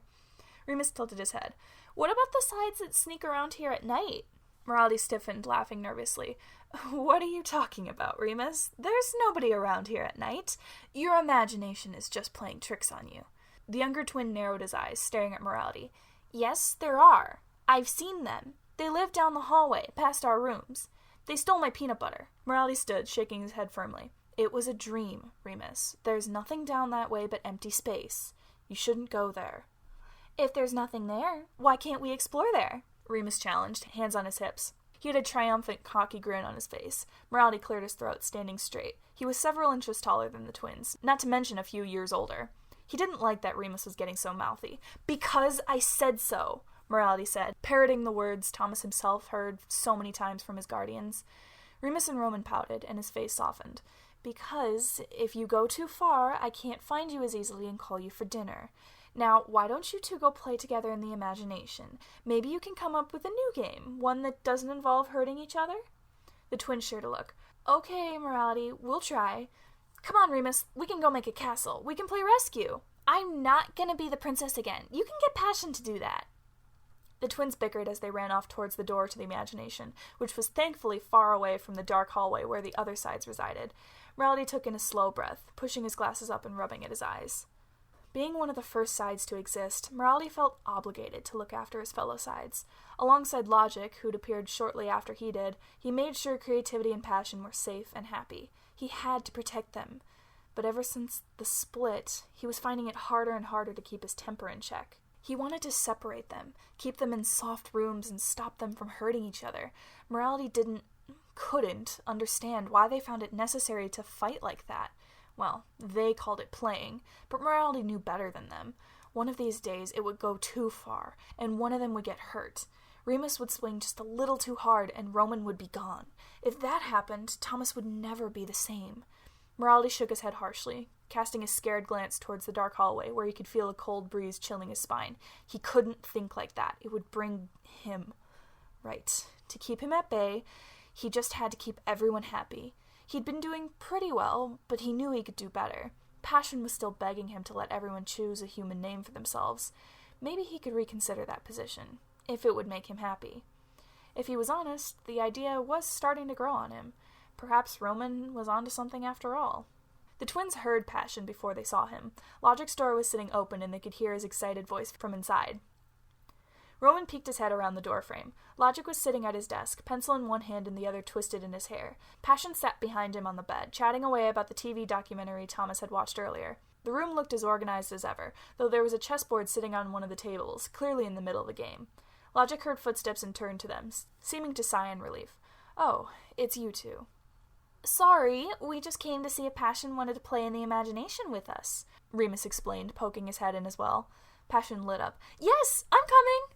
he chirped, scrambling off of Logic's tall bed and running over to Remus. "What are we gonna play?" "We're gonna make up a new game. You wanna help?" Passion nodded. "Of course! Let's go!" Logic nodded. "Be careful, you two. I see that bruise on Roman's cheek." The twins nodded, and Passion all but pulled Remus towards the door to the imagination. Roman started to follow. "Roman, hold on just a moment." He paused, looking back into the room. "Yes, Logic?" he asked, wary of another lecture. Logic sighed, tapping the open book in front of him. "Please try to keep Passion distracted for a while, at least until dinner time, if you can. Thomas has a test tomorrow, and he needs to focus on studying. He can't do that while Passion is distracting him with needless facts about space, or whatever it was he was rambling about." Roman flinched back, slightly hurt by that.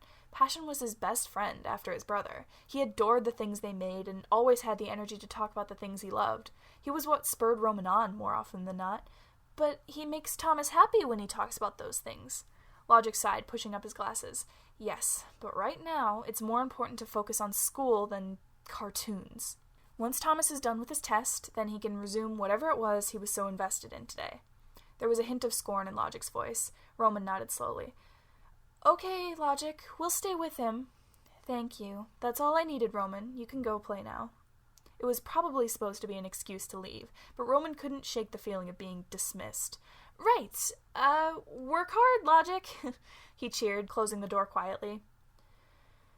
Roman took a moment to collect himself. It hurt him to think Logic didn't like Passion. He shook his head. No, that wasn't it. Thomas was just stressed about his test tomorrow, so Logic just wanted to help. Even still, he decided to keep his mouth shut about it.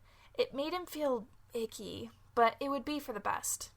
When Roman found his brother and friend in the imagination, they were already deep in very serious discussion. "I am not playing Princess and the Frog. I don't care if it's fake. I'm not kissing a frog." Passion stomped his foot and Remus pouted. "Oh, come on, Passion, even if it turned into a beautiful prince," Remus teased, wiggling his eyebrows and puckering his lips. Passion shoved him back. "No way. Roman, tell him I don't want to be a princess today." Roman grinned widely, stepping in between his brother and his best friend. "We're going to invent a new game. Something that doesn't involve kissing of any kind. I got an idea when I saw the chess set in Logic's room." Passion leaned in, excited about any idea that didn't involve him kissing a slimy frog. Remus didn't look as impressed. "How are you planning on making chess interesting?" he asked, unconvinced. "You have little faith." "Just listen to me. Each of us will be on our own team. We'll mark out a part of the imagination as our playfield. We start a timer, and within the time we have, we get to make whatever we want. It can be a building, or a maze, or a giant dragon. After the time is up, we stop creating, and we use our creations to fight each other." Remus crossed his arms. "But how do you win?" Roman paused, thinking.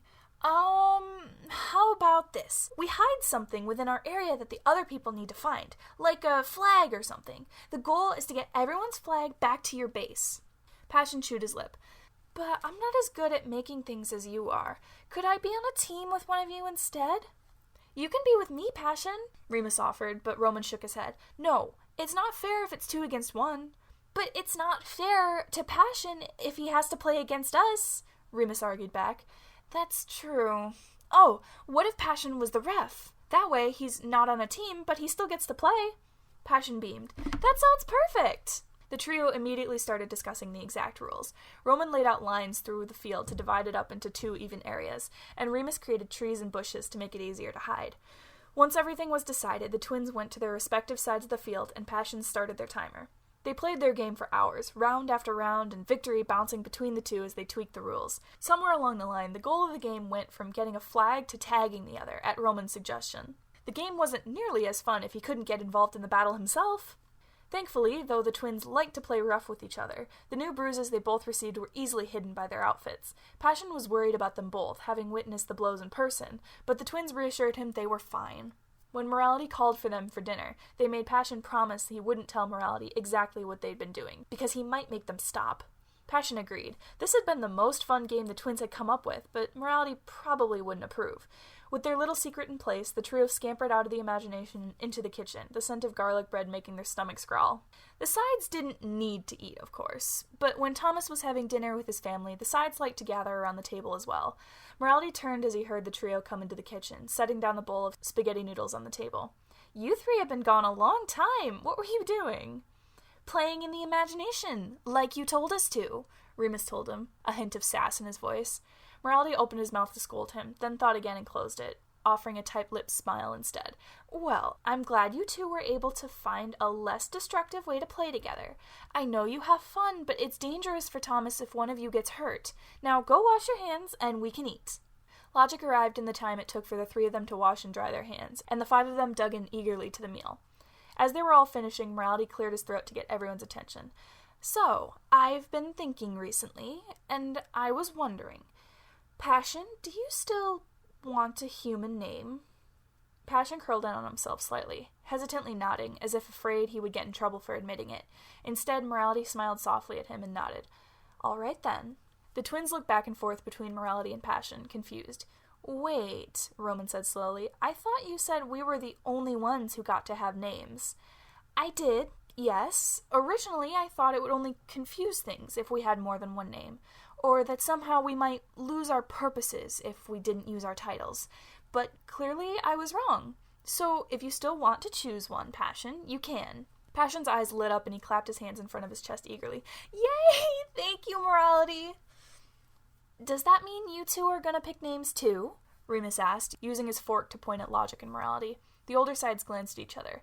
I guess we could, Morality said. He wouldn't deny he'd been considering the possibility for a while. He even had a few names he liked lined up. Logic shrugged. I suppose I can join in, though I don't see much point in it. I've got one! Passion exclaimed, pounding his hands on the table and half standing in his chair. Morality leaned over on instinct to catch him if he lost his balance. Passion lifted his chin, grinning brightly at the rest of them. Hello, everyone. I'm Valentine Sanders. Nice to meet you. The twins looked at each other and grinned, clapping as their friend took an exaggerated bow. Morality smiled as well, helping Passion, Valentine, back into his seat. As the discussion turned to possible names for Morality and Logic, 2 figures sat quietly on the stairs, listening in to the lively conversation. The older one was hunched over, arms wrapped around himself tightly, trying to soak in as much warmth from this side of the mindscape before they needed to go back. The smaller of the 2 poked his head through the banister, trying to get as close to the noise as possible, drinking it in. The scales on the side of his face glinted in the dim light that hit him, his scar bright red and angry. Names, huh? The older one said, tugging on the back of the younger shirt weakly to keep him from being seen. I want one too, the younger told his friend softly, moving away from the banister and curling up against him. He instinctively put an arm around the smaller side, offering the little warmth he was managing to get. Then let's pick one. For ourselves. The younger one smiled up at him, canine teeth sharp. It'll be our secret, he agreed. The sides of the dinner table stood up to clear their plates, and the elder side on the stairs stood as well, grabbing the other's hand. The younger one whined. Do we have to go back, Fear? It's so cold in my room. Fear sighed, pulling him along towards the dark hallway where their rooms resided. We don't belong here, Deceit. Come on, you can stay with me tonight. I'll keep you warm. With that promise, Deceit followed Fear down the hallway, letting the cold shadow swallow them as they left the warm, welcoming scene behind them, unnoticed. Almost. Back then, we thought Patton was afraid of the dark, or maybe the spiders that were down the hall. He never did like spiders much. What we didn't realize was that nobody's really afraid of the dark. No, they're afraid of what might be hiding in that darkness. Watching. Waiting. Isn't it fitting that he hid those he was afraid of in that darkness, and refused to let anyone see what he hid? As Thomas grew up, he started calling on his creativity more. Roman accepted the task of helping their host, offering his input on school projects and personal ideas. Remus said he didn't mind. While his brother took the reins and worked hard to brainstorm, Remus could wander the mindscape, offering up ideas as they came to him without any restrictions. "Remus, please stop pacing. I can't think," Roman groaned, heel of his hand pressed against his cheek as he stared at his notebook, the page covered in disjointed notes and ideas. Remus stopped moving, pouting. "I'm trying to help. I can't think if I don't move around," he shot back, to which Roman sighed. The white-clad side of creativity turned in his chair and gave his darker-clothed brother a tired smile. "I know you are," he said softly, "but it's making it hard for me to think. Why don't you go take a walk and see if anything comes to you? Here." Roman offered a small notepad and pencil to Remus, which he took quickly. Roman smiled, making sure Remus knew he wasn't mad. "Once you come back, we can compare notes and help Thomas together, okay?" Remus deflated a little, feeling as if he was being sent away like a child. Regardless, he wasn't getting anywhere by pacing here anyways. He stuck the notepad and pencil in his pocket, shrugging nonchalantly and flashing Roman a bright smile. "I'll be back. Don't finish the project before I get back."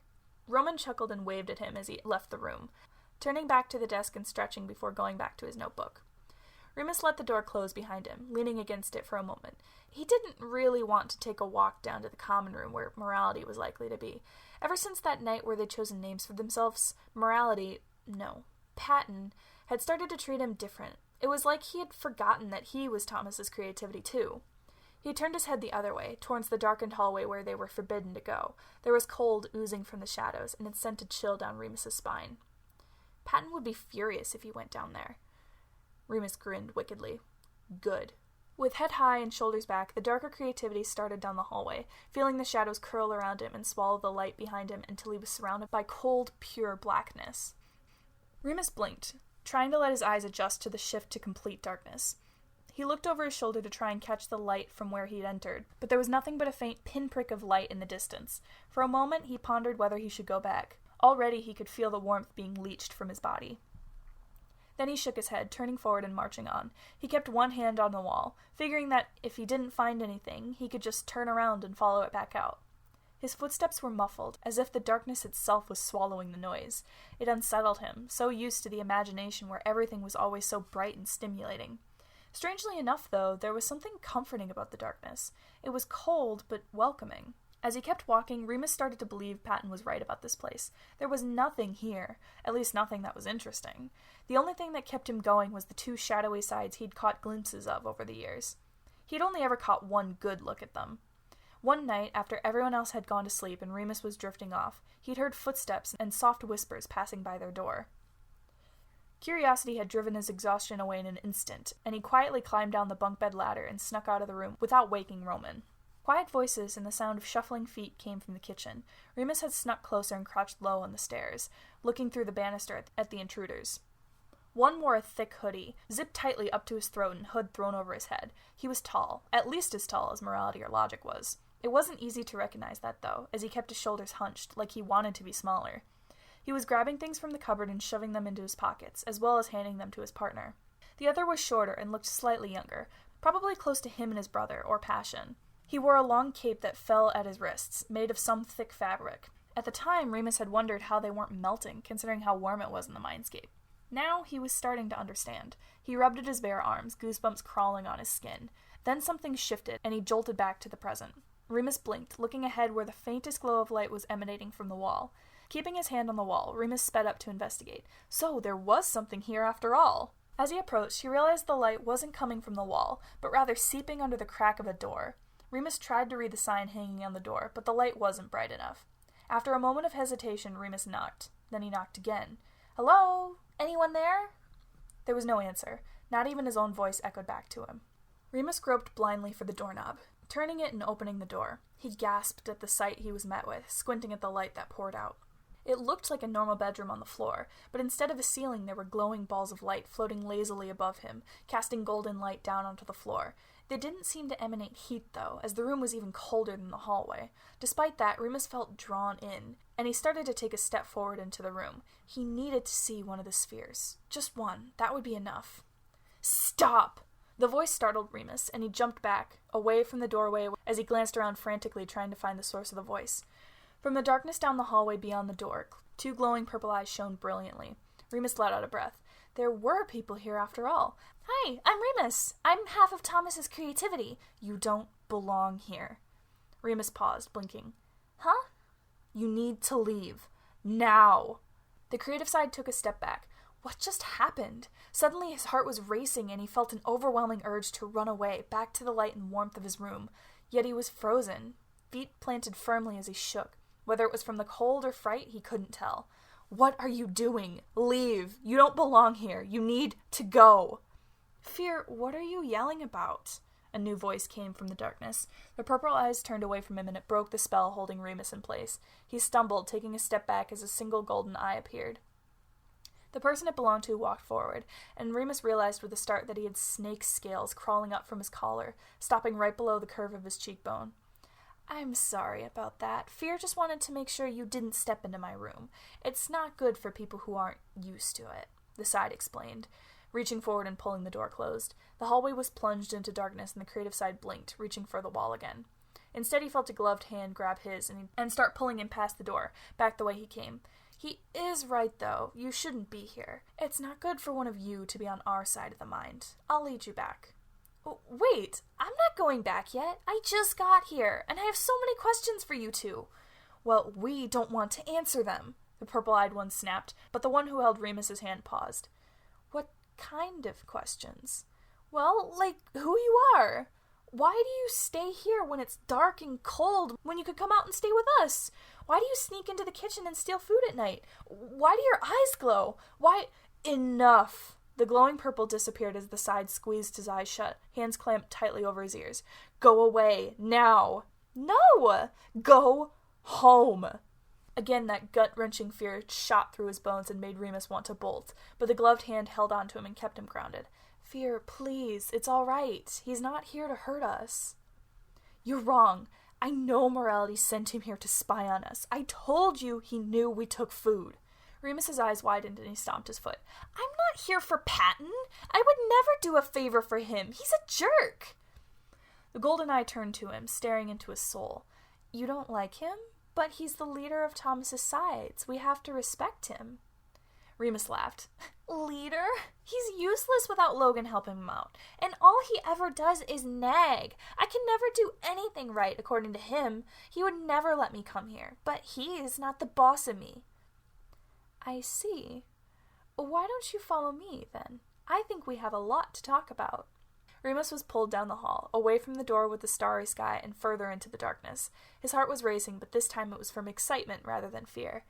What do you think you're doing? The purple-eyed one. Fear, Remus recalled, hissed through his teeth as they passed him, and his guide's glowing eye tilted up to look at him.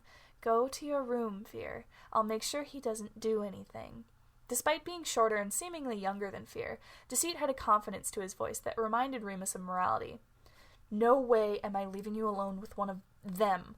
I'm coming with. Suit yourself, he chirped, pulling Remus forward. I'm Deceit. The scaredy cat following us is Fear. Shut your little mouth, came the snarky reply. Deceit snickered. I'm Creativity, but you can call me Remus, too, he told them, trusting that Deceit wouldn't lead him straight into a wall. How can you see? It's pitch black. We've lived here a long time, Deceit answered, turning a corner and pulling Remus along. But why? There's plenty of room with us. We could make rooms for you two, no problem, Remus boasted, puffing his chest out a bit. We like it here. Watch your head. The warning came just a moment too late as they walked through a low-hanging doorway, and Remus ran straight into the top of the doorframe. He sank into a crouch, holding his forehead and groaning. Ow, ow, ow, ow. Deceit sucked in a breath through his teeth. Sorry, forgot about that. Here, come sit on the couch. Fear, do we have any more ice? I'm not sure. Can you check? Deceit asked, grabbing Remus's elbow calmly to lead him to the couch, where he leaned back and kept rubbing at the aching area. Fear mumbled something, and Remus heard footsteps shuffling away. Sit right there. Then Deceit's hand was gone, and suddenly a soft light bloomed in the corner of the room. Remus blinked, already used to having no light at all. A shadow passed in front of it as Deceit moved around, lighting candles until the entire room was dancing with flickering shadows. "Whoa," Remus breathed, a smile growing on his face. "This is so cool!" Deceit turned back to him, shrugging. In the candlelight, his scales glittered like gemstones, and Remus was entranced. As the side came over and sat down next to him, the creative side couldn't help but stare. "Does your head still hurt? Can I touch your scales?" Deceit blinked, flinching away. His gloved hand snuck up to his face, protecting himself. "Why?" Remus tilted his head. "Because they look cool? I want to know what they feel like. Can I?" I don't see why not." Deceit slowly let his hand fall into his lap. Remus needed no further invitation as he shifted himself on the couch to be within reach. He eagerly held his hand out, running a finger along the curve of Deceit's cheekbone where they stopped. The transition between skin and scales fascinated him, and he leaned in to try and see them better in the dim light. "You aren't scared of me," Deceit noted, sounding confused. Remus glanced over to meet his eyes. "No, why would I be?" "Because everyone else is?" Deceit sounded incredulous. Remus shrugged. "Well, I'm not like everyone else, then." Remus's fingers trailed lower and traced over the scar, cutting from the corner of Deceit's mouth up to his ear. Deceit winced. "What happened?" Remus breathed. Deceit was intentionally avoiding looking at Remus. "Even we run into things sometimes." Remus paused, then tilted his head so he was in Deceit's line of sight. "You don't need to lie to me. I promise I won't judge you. I've got a bunch of embarrassing scars, too." "That's his thing." Fear stepped into the room, hands shoved deep in his hoodie pockets. He fell back into an armchair, sitting across it and hooking his legs over the armrest. He trained his eyes on Remus, crossing his arms and scowling. "Lying, I mean. That's what he does." Deceit cleared his throat. "It's not important anyways. It's healed up and not a big deal. I'm more curious about you. What made you want to come into this place?" Remus pouted. "Hey, no fair. I've got questions too." "Then you can ask one after you answer mine. We'll go back and forth. Deal?" The creative side thought for a moment, then nodded. "All right, sure.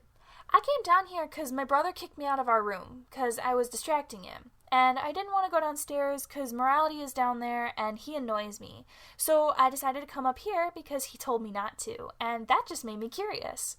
Remus spouted all in one breath. "My turn. Why do you two live here instead of with the rest of us? There's plenty of room." Deceit's eyes flickered over at Fear for a moment before fixing back on Remus with a small, fake smile. "This is where we belong. We wouldn't fit in with the rest of you, so we stay here." Remus licked his lips. He didn't like that answer for some reason.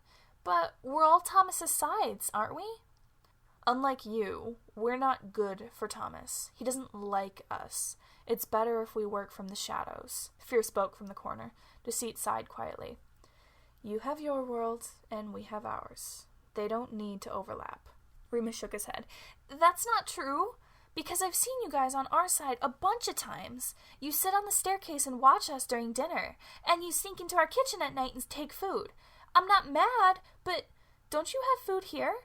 And if you really don't think we should overlap, then why do you come and watch us eat?"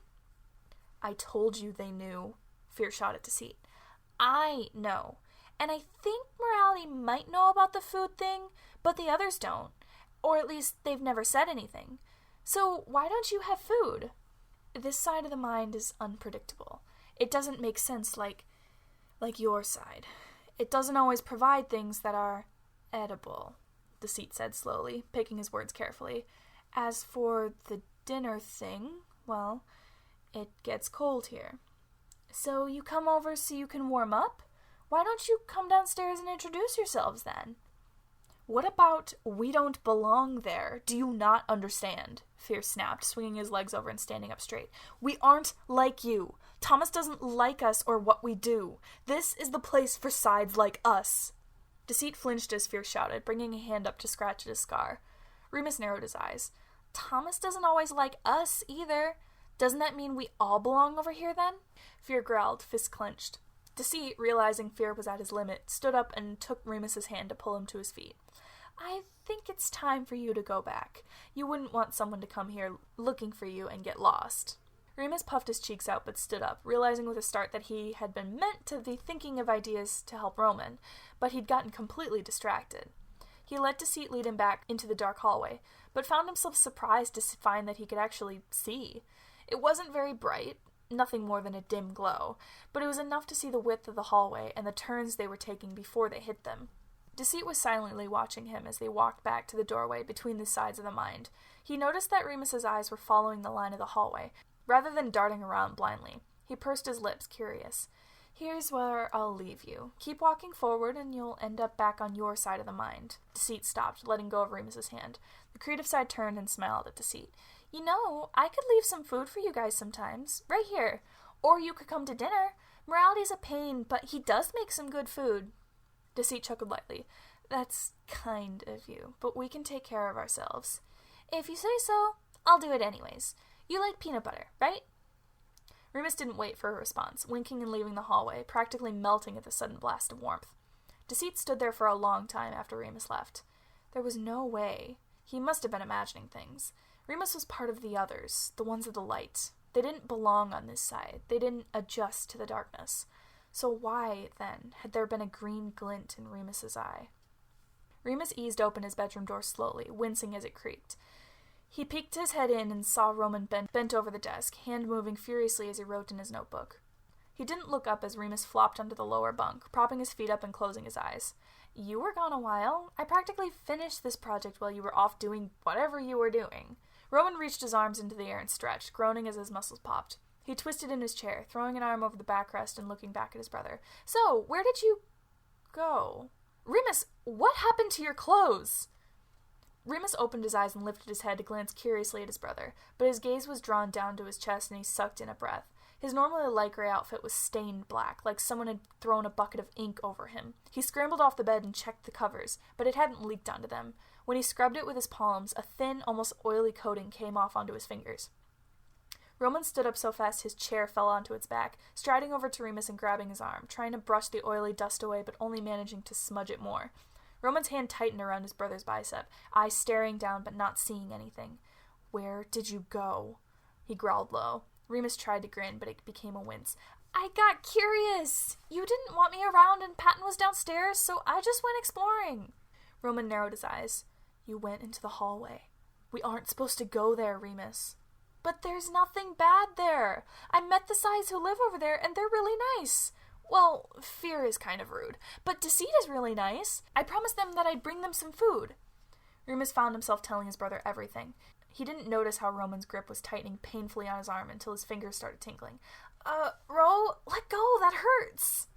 "You weren't supposed to go over there, Remus. Patton told us we weren't allowed to because it's dangerous. Now look what happened." "But Patton's wrong. There's nothing scary over there." Remus raised his voice, pushing Roman away as the grip around his arm became painful. "We don't always have to listen to Patton, you know. He's not our dad. We're all parts of Thomas." Roman gaped at him. He couldn't believe his ears. He took a breath to say something, probably to scold him again, when there was a knock at the door and he jumped. "Are you all right, Roman? I heard you shouting." Patton asked through the door, worried.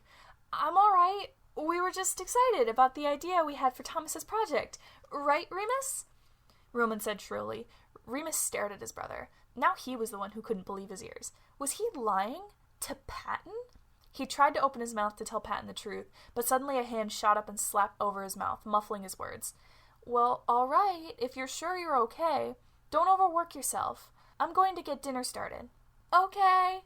Roman held his breath until he heard Patton walk away and back down the stairs. He glanced back at Remus, raising an eyebrow as he saw his brother fighting to pull his own hand off his mouth. "What are you doing?" As if released from some spell, Remus was finally able to tug his hand off his mouth, huffing in annoyance. "I wasn't doing anything. My hand wouldn't move." Roman rolled his eyes. "Sure." Then he sighed, moving to fall back dramatically onto his bed. He tilted his head to the side, watching Remus as he went back to trying to brush the black substance stuck to his clothes. "Why did you really go over there, Remus? You can tell me." "But I did tell you. I've been curious about that hallway for years, and I didn't want to go downstairs and deal with morality. So I went exploring." "Why didn't you want to talk to Patton?" Roman sounded genuinely confused, and Remus grimaced at him. "You're kidding, right? He hates me. Why would I want to talk to someone who hates me?" "He doesn't hate you. Patton doesn't hate anyone. He just think some of your ideas are a bit extreme, that's all. Remus rolled his eyes, deciding that these stains weren't coming out and he just needed to change. He tugged his shirt off, going over to their closet and searching for something else.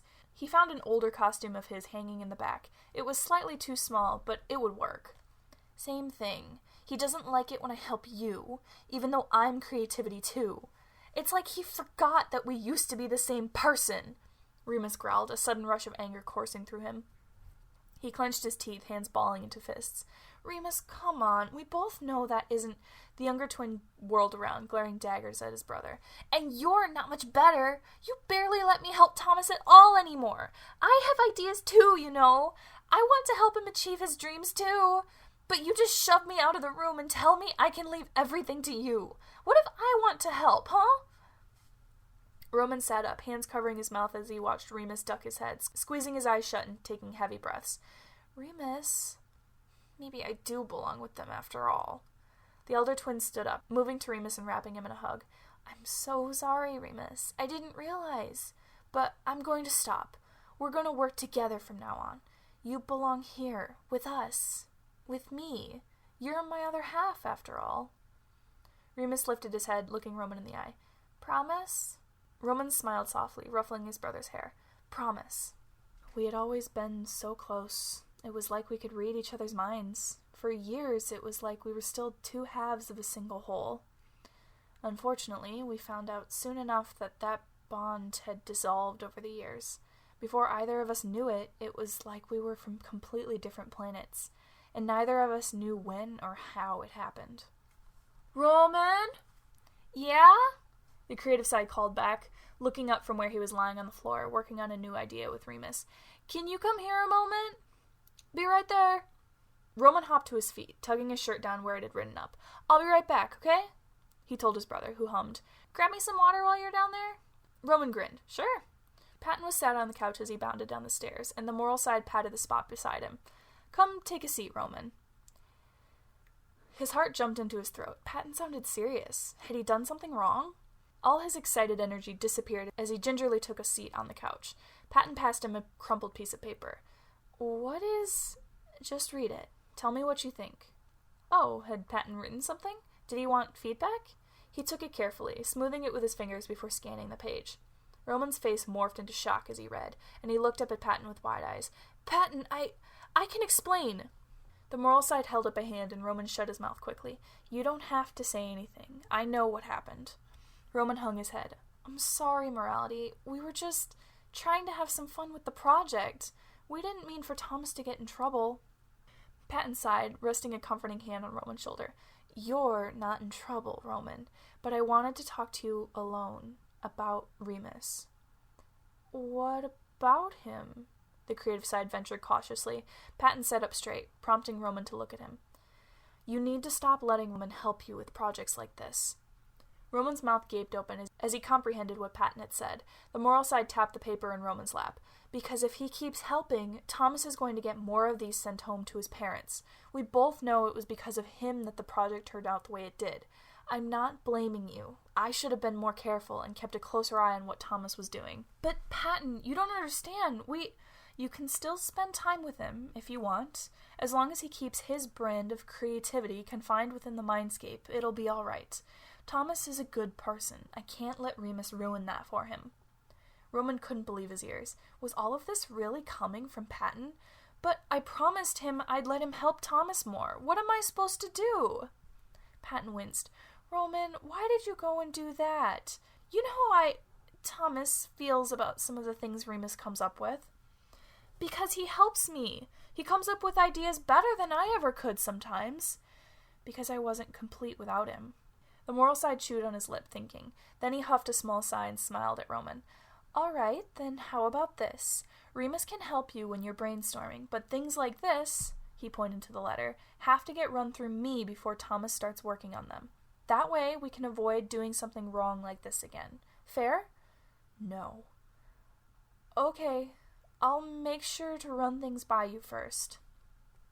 Patton smiled wider and he pulled Roman into a tight hug. I'm proud of you, Roman. You create so many things that make Thomas happy. We'll get past this just fine. Roman swallowed past the lump in his throat and smiled weakly. Yeah, okay. Can I go back to my room now? He was released from the hug, and with a last ruffle of his hair, Roman was allowed to stand up. He stood tall, keeping his hands curled tightly at his sides to hide how he was shaking. In his foggy state, he didn't notice the figure looking out from the banister dart up the stairs, nor did he hear the door slam down the hall. Remus glanced up as his brother entered the room, sitting up and crossing his legs. Told you he didn't like me. Roman jumped, rubbing his arm guiltily. You heard? The younger twin stared at Roman, intent. You're not gonna listen to him, right? We can't let morality tell us what to do. He doesn't get to decide what ideas Thomas has, what he gets to create. That's our job. Well, we can't just ignore him either. Thomas got in trouble because of us, Remus. Because of our project. Because of me, you mean. Roman hesitated, staring at the ground. I don't know. Oh, but I do. Morality doesn't like anything I do. He doesn't like how he can't control what I do. I do what I want, when I want, and there's nothing he can do about it. Remus, it's true. Why do you think he just called you down to talk when I'm the one he's mad at? It's because he thinks he can control you, too. But he's not the boss of us. Now, come on, let's get back to this. Thomas is waiting. Remus threw himself back onto his stomach, grabbing his pencil. Roman stayed where he was, watching Remus add to their joint art project. He looked up after his brother didn't move. What are you doing? Come on, help me out. I can't. You can't help me? No. Yes, that wasn't what I meant. Remus narrowed his eyes. Okay. Roman took a deep, shaky breath. I can't just do whatever I want. We need to listen to morality. His brother's eye twitched, but his expression otherwise remained neutral. No, we don't. Patton knows what Thomas wants better than we do. If he says that we need to hold back a little, then we should. Remus watched him for a moment before he silently got to his feet. He stalked up to his brother, shoulders back and chin raised. Fight me. Rowan blinked. What? Fight me. If you win, we'll do what morality says. Remus mocked, a glint in his eye.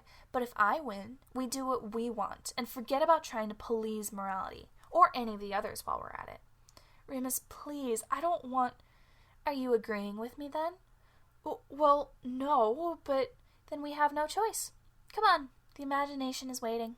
Remus's voice somehow held its usual energy with none of the warmth. He shoved his way past Roman, glancing back at him expectantly. Realizing his brother wasn't giving him a choice, Roman followed him with a sinking feeling in his stomach that, no matter who won this match, things would never be the same.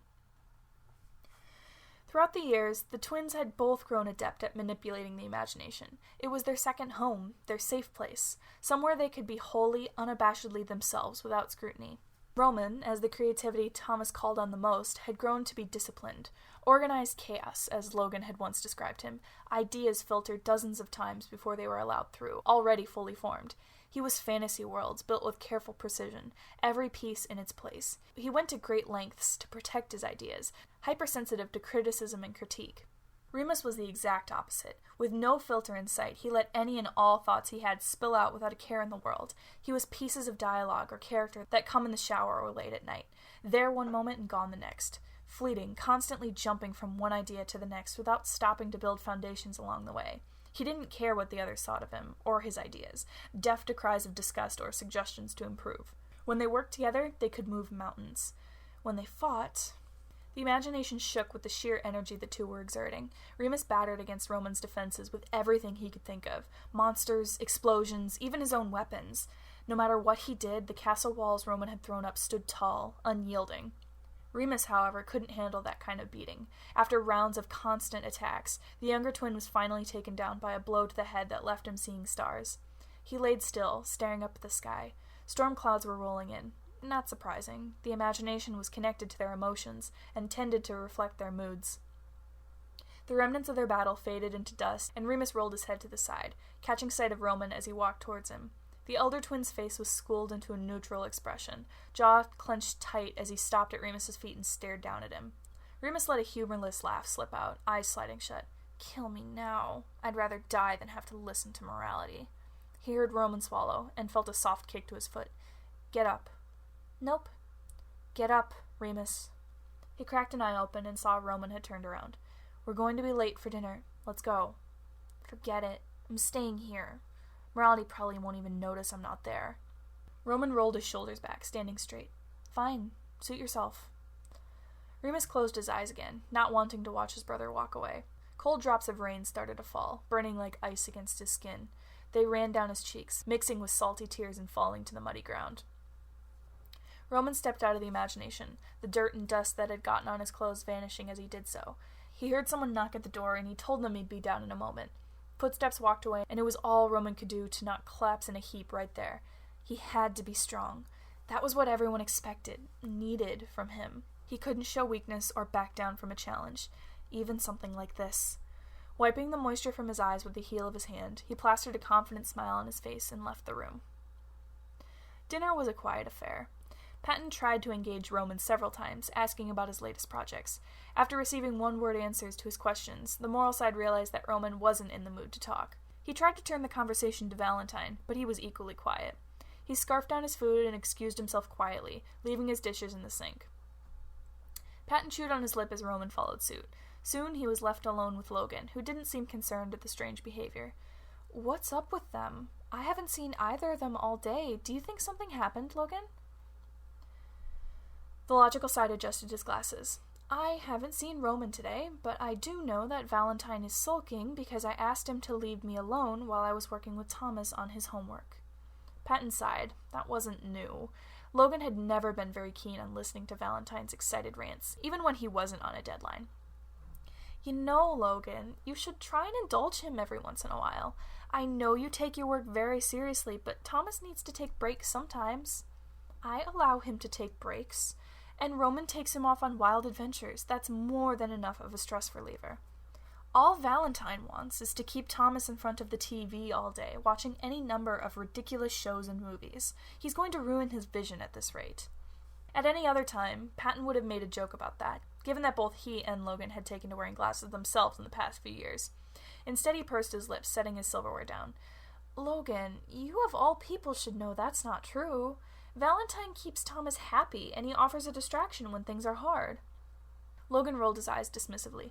"But Thomas doesn't need a distraction. He needs to focus. He's started thinking about what he wants to do as a career, and Roman has gotten it into his head that he wants to do something creative. That takes a lot of work and time. We can't waste that precious time on the couch doing nothing." Patton held up his hands in surrender. "I'm not trying to fight with you, Logan. I just think you might be selling passion short, is all." The logical side narrowed his eyes. "Well, you certainly can't lecture me about that, then."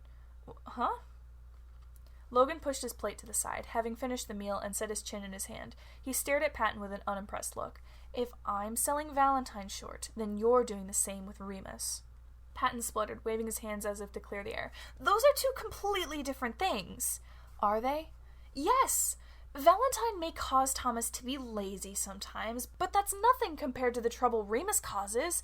Thomas got a letter sent to his parents because of his contributions. He doesn't listen to anyone, Logan. What else am I supposed to do?" "Limiting him is not going to be good for Thomas in the long run. And that goes for Valentine, too." They stared at each other for a long moment, two strong wills incapable of backing down from their particular stance. Eventually, Patton gave a huge sigh and let his shoulders drop. "Look, let's just talk about this tomorrow." Logan nodded silently, gathering both of their plates and taking them to the sink. He rinsed them off and grabbed a cloth to wash them. Patton packed away the leftover food in Tupperware, knowing as he did so that it would be gone the next morning. He'd long given up trying to catch the thieves. They somehow knew when he was waiting up for them. Anytime he did hear someone pass by his door and sneak downstairs, it ended up being Remus up for a midnight snack. It was impossible to feed the side enough to keep him full, apparently. At least it was usually healthy food. Or he was very good at sneaking the cookies, because Patton never caught him with one of those. After grabbing a towel and drying the dishes silently beside Logan, they went back to their own rooms to think and plan what they would say the following morning. Remus awoke to a dark, quiet room. After he'd left the imagination, he had climbed up to his bunk and swaddled himself in blankets, hiding from the world. His chest was aching, and he had a splitting headache that had only gotten slightly better with sleep. The side sat up, extracting himself from the blankets as he tried to determine what time it was. A glance at the clock below him told him it was past midnight. He groaned quietly. God, he was hungry. Why did he think skipping dinner was a good idea? That, coupled with his headache, made for a very grumpy Remus. He clambered down the bunk bed ladder and barely spared a glance at his twins sprawled none so gracefully on his own bed. Remus crept out of the room, easing the squeaky door closed without a sound. He'd become practiced at this over the years. The darkness no longer bothered him. In fact, he'd grown accustomed to it, his eyes adjusting to see in dull shades of gray. He knew that Patton knew he snuck downstairs for food, but he had yet to realize why he did so. Thankfully, the few times he'd been caught, he was hungry enough to use the late-night snack excuse. Remus tiptoed down the stairs, skipping the one that creaked and stepping on the outside of the last two to keep them silent. Then he heard a small sniffle and Remus froze. He wasn't alone. Though it was pitch black, Remus could make out a shadow on the couch, hunched over with his head in his hands. There was another stifled cry, and Remus knew immediately who it was. Val? Remus heard him suck in a breath through his teeth and saw him look up blindly towards the stairs. Remus? Is that you? What's wrong? Are you okay? Remus asked, shuffling over to the couch and perching on the armrest. Valentine shook his head and laughed softly. No, but you don't want to hear me talk about it. No one actually cares about what I have to say. Remus narrowed his eyes, placing a hand on his friend's shoulder. Who told you that? He shook Valentine slightly when the side remained quiet. Val, who told you that? I'll kill him for you. Don't kill anyone, Rem. I'm fine, really. The statement didn't convince him, considering his voice cracked and Remus could hear him struggling with every word. Valentine Sanders, tell me who told you nobody cares. Now. He didn't bother trying to hide his building anger. Valentine shrunk, hanging his head. Logan did. He said that all I do is make things harder for everyone else. Make it so you guys can't do your jobs because I always distract him from what's important. You know that's all bullshit, right? Valentine gasped. Remus! It's true. Listen, if Thomas really didn't need you, then you would have faded away a long time ago. The fact that you're here means that you do things for Thomas that none of us can do for him. But they don't like what I do, Valentine mumbled, and Remus groaned. He hopped off the couch and went over to flip on the lights. Everyone was asleep anyways, and he knew Valentine couldn't see in the dark like he could. The side on the couch flinched as the room was flooded with light, covering his eyes. Remus, what are you doing? The creative side stalked back over to Valentine, plopping down on the floor in front of him. He waited until his friend was able to open his eyes without being blinded, staring at him with an intense gaze. Do you think what you do is important? Remus asked, putting his hand on Valentine's knee. Valentine twisted his fingers in his hair, not meeting Remus's eyes. Well, yeah, I do, but Logan, it doesn't matter what Logan thinks. He can go suck it. That's easy for you to say. Valentine cut him off, shaking his head. Thomas actually listens to you. He's been ignoring every attempt I make to get him invested into something. It's like every time I open my mouth, there's someone else who's talking louder and has his attention. Remus snickered. Yeah, right. Thomas doesn't listen to me. But you're his creativity? Morality made a deal with Roman that anything I help with, he has to look at before we give it to Thomas. And for years, he's always tried to keep me quiet, away from Roman and anything that might make it to Thomas. He thinks I'm dangerous. Valentine snapped his head up, staring at Remus with wide eyes. That's how Logan treats me. He thinks I'm lazy and all I do is distract Thomas from more important things. All I want is for him to be happy. Why do we have to listen to them? They don't care about us. We don't. Yes, we do. After all, they're the ones who are in charge. If we don't do what they say, we'll just continue to be ignored. Valentine sighed. Remus had an odd look on his face. No, we won't. Morality and logic aren't the only ones who control what Thomas thinks and knows. If you're talking about Roman, I doubt he's going to help us against those two. He's their favorite. He's not going to give that up. The creative side shook his head, a grin slowly growing on his face. No, I don't mean Roman. I mean the others. The ones who live in the hallway past our rooms. Remus! Patton said we aren't supposed to go down that way. It's dangerous. You could get hurt. I've been there every week for years. Do I look hurt to you? Valentine's mouth gaped open, and he dropped his voice into a hushed whisper, as if he would get in trouble if the walls heard his words. What's it like there? Is it scary? What are the others like? Well, it's dark, but you get used to it. I've been able to see in pitch dark for a while now. There are two sides who live over there. Fear's, well, I don't see him much, honestly. But Deceit is amazing. He can control what we tell Thomas. If he doesn't want to know something, then it's Deceit's job to make sure we don't tell him. But I thought that was Morality's job. Remus shook his head. No. Morality can ask us to stop, and we do because we think he has power over us. But Deceit can actually stop us from talking if he wants to. But... Remus's grin grew wicked, a mischievous glint in his eyes. That also means that he can make sure that Thomas doesn't ignore us. Valentine was shaking with barely controlled excitement. He can make it so Thomas doesn't ignore me anymore? Please, Remus, you have to take me there. That's all I've wanted for so long. I can, but Val, if I do, you probably can't come back. That made him pause, staring at his hands. You mean... Remus sighed. Morality and logic both know what's over there, and most importantly, they think the sides over there are dangerous. If you're gonna ask them for help... Valentine swallowed hard. If I leave, they'll think I'm a bad guy too. Roman, he'll think I abandoned him. Well... Valentine whined in the back of his throat, rubbing at his eyes as tears welled up again. Oh God, Remus, I can't leave him alone. But I can't stand staying here anymore. What am I supposed to do? Remus shrugged helplessly as his friend broke down in front of him. This was not his forte. Passion had always been the most emotional one of them all, being largely responsible for many of Thomas's feelings. All he could do was gently pat his knee in a vague attempt to comfort him. I mean, I think Roman would rather you do what's best for you, rather than suffer here just because of him. 'Cause he's got that whole chivalry thing going on. And besides, your room and a lot of your stuff will still be here. He'll still have pieces of you to remember. The words sounded weak to him, but something about what he said made Valentine freeze, slowly lowering his hands from his eyes. Remus, that's it! You're a genius! If I give them my responsibilities, it's like I'm not really leaving at all. But I won't have to be ignored for them anymore. What are you talking about? Remus asked, confused at Valentine's constant shifting moods. It's perfect, Remus! Thomas needs the things I do, but I don't want to do them anymore because the others don't know how important they are. But if I give it to them, they'll have to realize. And then, once they do, I can take them back and everything will go back to normal. But they're not you, Valentine. How are they supposed to do your job? Remus couldn't imagine ever doing someone else's job. They had their titles for a reason. I'll give them things that are close to what they already represent. Like, for Roman, he can get all the love of cartoons and movies and things like that. Since he already likes fantasy, it'll be easy for him. Morality already looks out for Thomas and his friends, so what's the difference if he now feels the emotions that come along with that? And logic... Valentine started giggling wildly, and Remus hoped that everyone else was fast asleep and wouldn't come down to check on the noise. Logic. He'll get what I've been trying to tell him all this time.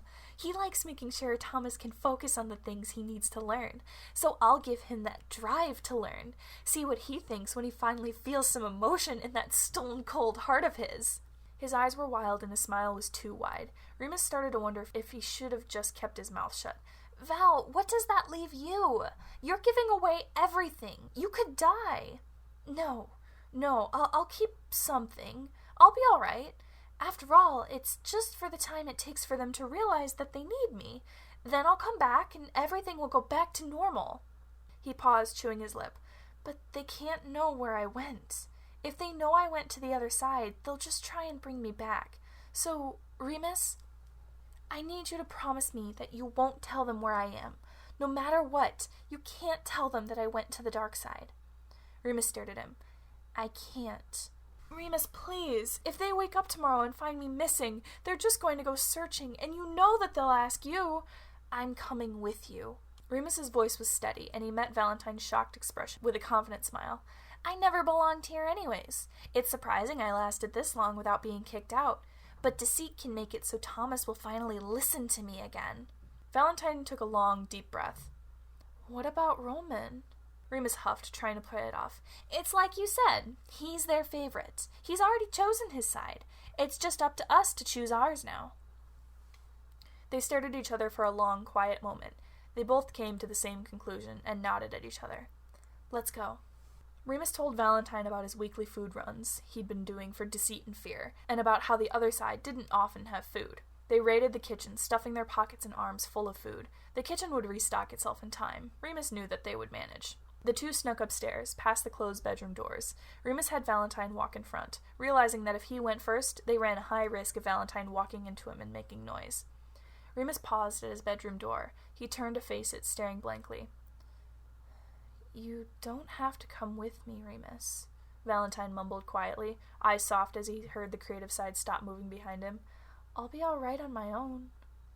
Remus sucked in a shaky breath, trying to steady his hands so he didn't drop anything. He could stay. He could go back to sleep and pretend that this was all just a dream, give Valentine the food in his arms and tell him how to find a seat.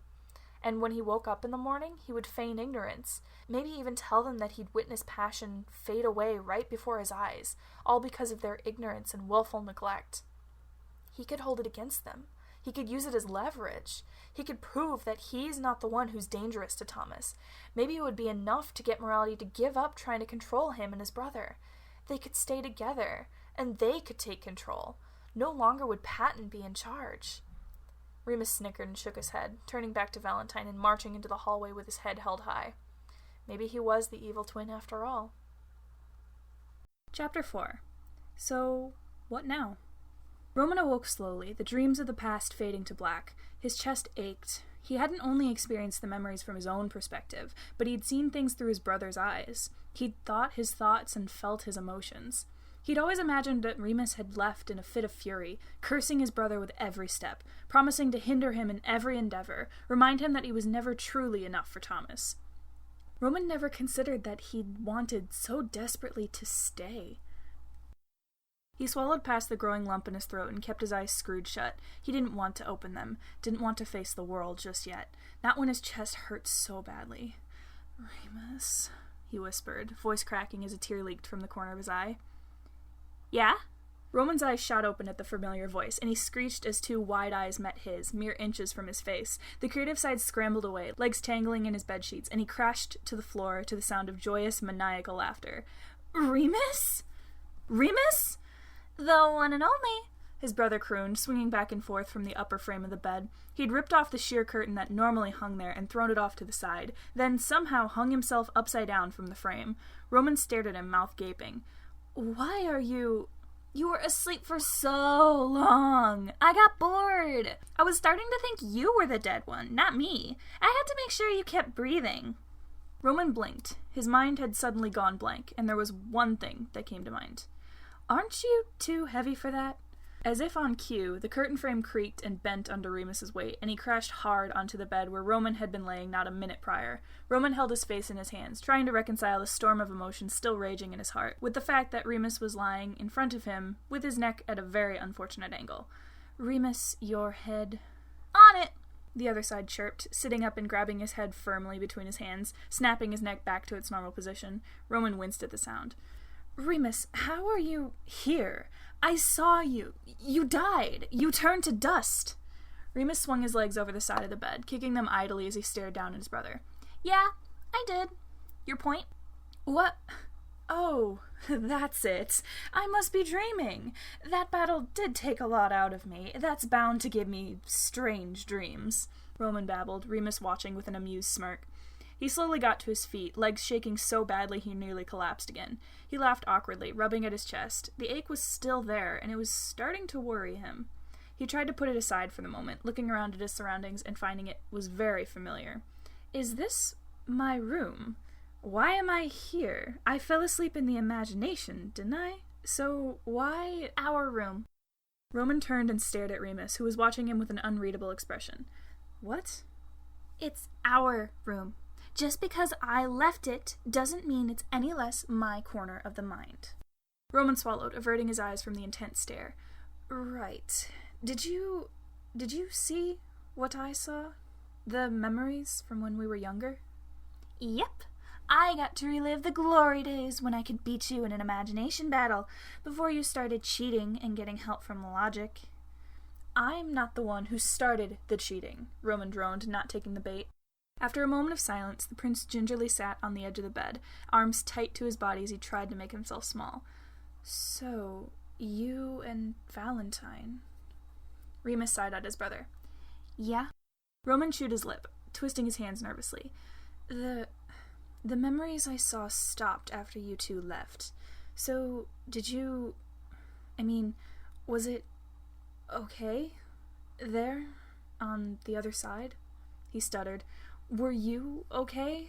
Did deceit and fear accept you? Remus laid back on the bed, hands behind his head as he kicked his legs high in the air. Deceit did. Fear never liked us. I was too weird, and Val was too energetic. He just stayed in his room and listened to his emo music and felt sorry for himself. The words would be biting if Remus hadn't said them so nonchalantly. But then again, I don't know if he liked anyone back then. And Passion. Valentine. Roman choked, heart aching as he connected the dots. What happened? Remus tensed, fist curling so tightly he might break the skin of his palms. Then he sighed. He gave away everything he had, and it destroyed him. Maybe he could have gone back to the way he was before, at one point, but he saw you guys were happy without him. Without us. You didn't need anyone but you three. So he stayed on the dark side and let his mind twist into what he is now. You figured that much out, right? Roman nodded, his stomach churning. He turned into obsession. He knew he should be sad. Passion had been his closest friend as a child, after Remus. They had spent every day together, laughing and playing in the imagination without a care in the world. Valentine's relentless enthusiasm had often been the only thing pushing him forward, when nothing he created satisfied him. Tears pricked at his eyes and he took a shuddering breath, tilting his head back to try and keep them from falling. He let out a breathless laugh, rubbing at his cheek. What's so funny? Remus sneered. Roman's breath hitched. For all this time, I thought he was just gone, that he disappeared, alone. And I thought maybe if I had just paid a little more attention, involved him just a little more, maybe I could have kept him here.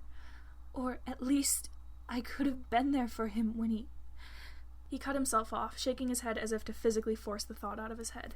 But now I know that he wasn't alone. Not once. Even if he had disappeared that day, you were with him. Thank you, Remus, for taking care of him. Roman could feel his brother's eyes boring into the back of his head. Then Remus barked a humorless laugh and jumped to his feet. He watched as the Duke stalked back and forth in front of him, anger pouring off of him in waves. Remus, what's wrong? I get it. I thought after you saw things from my point of view, you'd finally get it. But you're just as blind as you were back then. Hey, that's not fair. I was just thanking you for taking Valentine with you when you left. I was trying to be nice. You didn't have to do that. You could have just left on your own. Oh, so you're saying I had to leave then? You said it yourself, didn't you? You never belonged on this side. You never even liked it here. So of course you left. Why are you getting mad at me? You're such a fucking idiot. He balled his fists, facing away from Roman. He sucked in a breath through his teeth and slammed his fist into the wall. He pounded away at the same spot, knuckles bloodied as he screamed, each hit punctuating his words. I just want to bash your stupid skull in, over and over and over again, until your brain is nothing but mush. Maybe then you'd actually be able to understand. Remus, please, stop, Roman cried, pushing himself to his feet and cursing how his legs were shaking. With one final guttural scream, Remus slammed his head against the wall, fists still curled as they rested there, specks of red against the perfect white paint. Just as quickly as it had manifested, his anger vanished. He crumpled against the wall, barely able to stand. His voice was deathly quiet, and he whispered something under his breath. I didn't quite catch that, Remus. Could you... I said I never wanted to leave. Roman blinked, a hand outstretched but hesitant. What? But I thought... I saw you. I know you stopped in front of the door that night, but I just thought... Remus collapsed, legs folded under him at uncomfortable angles and his head hung low. His brother watched him as he started shaking, and when Roman heard a quiet sniff, he surged forward and tackled Remus in a tight hug from behind. Remus, I'm so sorry. All this time, I thought you left because you hated me. After we fought that night, I never got the chance to apologize to you. Doesn't matter. Of course it does. It's my fault that Thomas stopped listening to you.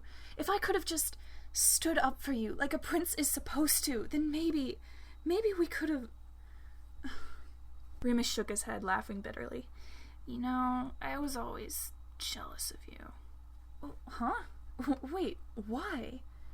He turned to the side to look at Roman over his shoulder. Because you were always loved by the others, even when you disagreed with them. It's unconditional. They love you and they love your ideas. Just the perfect side. Roman's chest felt like it was going to burst with how much pain he was in. Remus, the rest of us, the dark sides, I guess we're called now, we're not really what you would call a family. More like a bunch of lone wolves working together because being alone is worse than trying to get along. Remus sighed, pushing Roman away as he tried to get to his feet. He avoided looking at his brother, wiping at his cheeks with his sleeve. Well, if we're being honest with each other then, I've always been pretty jealous of you too, Remus. The Duke froze, blinking in shock. What? Why? There's nothing I've got that you don't. That's not true. I've always been the part of Thomas's creativity that needs other people's approval. I can't just create something because I want to. I always have to think about whether other people will like it. But you can just create, regardless of what others think. Remus chewed his lip, letting a small smile sneak onto his face. He offered a hand to Roman, who grabbed it and pulled himself to his feet. Do you know why we're complete opposites? How we're both creativity, but we're so different? The question came out of the blue, and Roman shook his head. Remus grinned, letting the tear tracks dry on his face. It's because we were never supposed to exist, Roman. Not like this. We were never supposed to be brothers. We were supposed to be one side, one creativity. I remember we were once. Roman suddenly winced as the pain in his chest spiked, and he would have collapsed if it weren't for Remus holding him steady. What's happening? My chest, it hurts so bad. It's almost time, I think. What? When we split, you stayed in the original creativity's body, while I became a brand new side. The split just took a giant chunk from you, scooped out all the parts that were bad, and formed it into me. Since my actual physical form is gone, I guess we're going back to the way we were. Roman's head snapped up, eyes wide as he stared at Remus in disbelief. Does that mean we're going to be shoved together again? It's probably going to hurt a lot, and we might not fit anymore. It could be agonizing, Roman, and we might just end up like this again. Roman shook his head, a soft smile dancing on his lips as he forced himself to stand up straight without leaning on his brother. He met Remus's eyes evenly. No, we're going to make it work. I'm never going back to this. We can work together, right? Remus snickered, shrugging. I don't know. That depends on you recognizing my brilliant ideas, doesn't it? Roman rolled his eyes and pushed at Remus's shoulder playfully, eliciting a laugh from the other side. Then, as the pain surged and the lights in the room flickered, Roman used the last of his strength to close the distance between them, and he wrapped his arms around his brother's shoulders, squeezing as tightly as he could. Remus returned the hug after a moment, and they stood there in silence. After so many years, after countless hours of playing and fighting and creating together, after years of arguing and insults and opposing each other, they finally could be simply what they were meant to be. Hey, Remus? Let's go. We'll take care of Thomas together. Please. He will wake up, Virgil. But what if he doesn't? He got hurt fighting Remus, and then he just passed out for no reason? And now this! Or even worse, what if he wakes up and he doesn't remember anything? What if he forgets us? That's highly unlikely. Roman just needs time to recover from the shock of today's events, that's all. And even if he does awaken with some form of amnesia, he will still be Thomas's creativity. It may take longer to fall back into a routine, but he will be all right. Please, Roman, open your eyes. The side in Patton's arm shifted, eyelids twitching and dragging in a deep breath. He felt warm fingers carding through his hair, his head and shoulders resting on someone's lap. There was another set of hands holding his hand hanging off the couch, clutching onto it like a lifeline.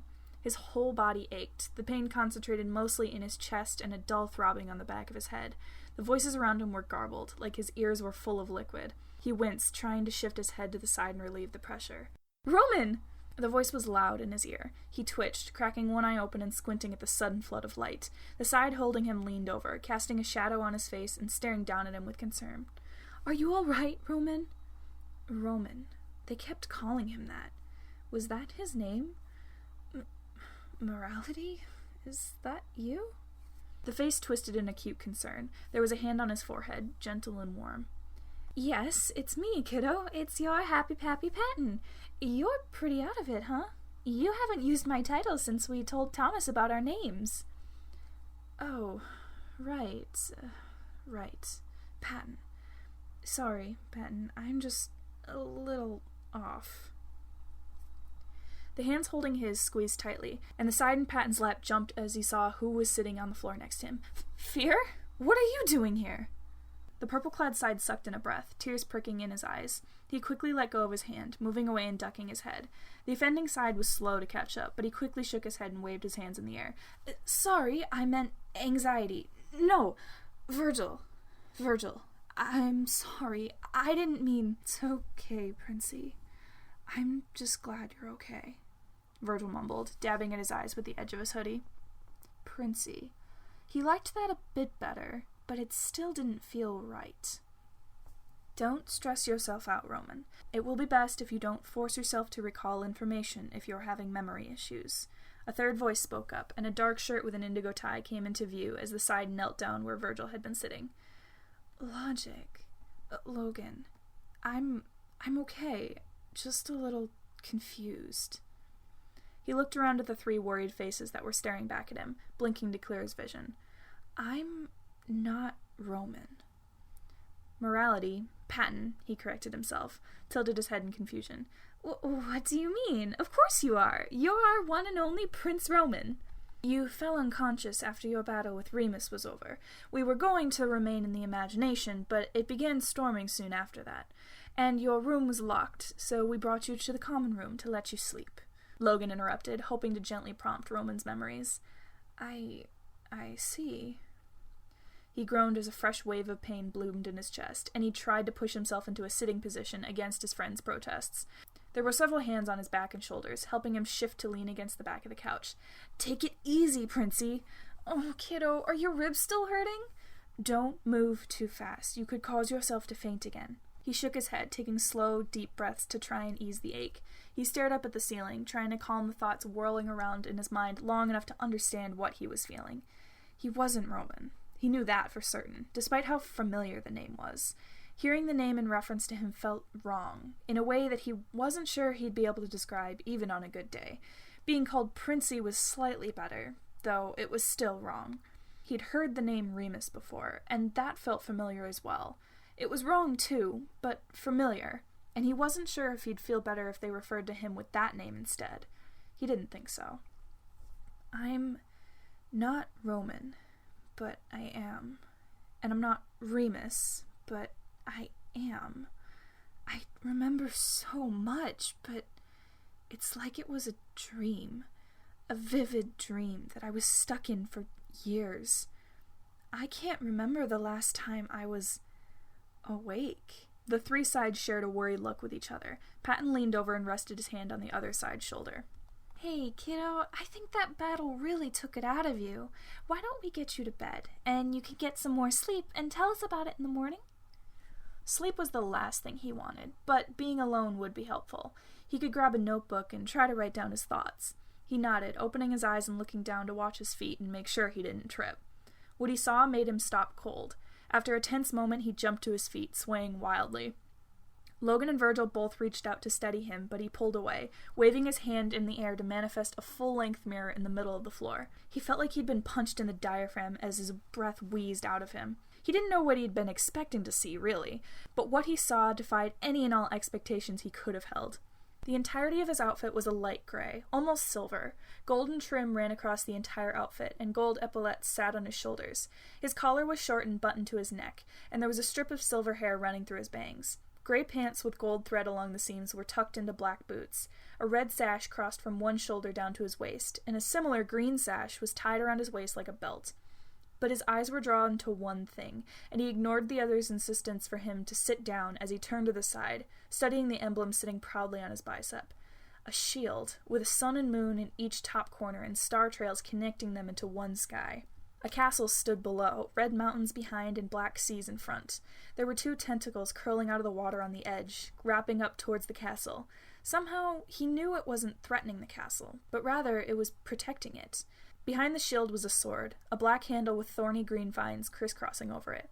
He couldn't get enough. His hands gripped the sides of the mirror tightly, eyes darting around to absorb each and every tiny detail. Tears pricked at his eyes and he took in a shuddering breath, resting his forehead against the cool glass.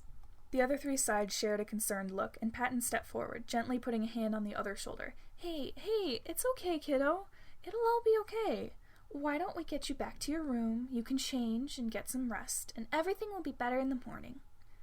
I'm not going to play pretend with you, Patton. Patton recoiled, curling his hand against his chest. The fatherly side tried to smile. What are you talking about? I just meant... You want to pretend like all of this never happened. You want to shove away the parts of me that you don't like and act like they don't exist, so you don't have to face the ideas and thoughts that I come up with that make you uncomfortable. Or better yet, you're going to try and split me up again, so you can just toss the bad parts into the darkness and forget about him. Princey, what are you going on about? Don't call me Princey. Don't call me Roman. Don't call me Remus, because I'm not either of them anymore. I'm more than that. I'm a sum of them, more than they ever were separately. I am Thomas's creativity. It's been years since I've been myself, and all you want to do is split me apart again. The side, creativity, spun around, gritting his teeth and tears falling freely. Patton shook his head, taking another step back from the sheer force of his glare. No, creativity, I didn't mean... Creativity held up a hand, refusing to look at Patton. The moral side cut off, whimpering.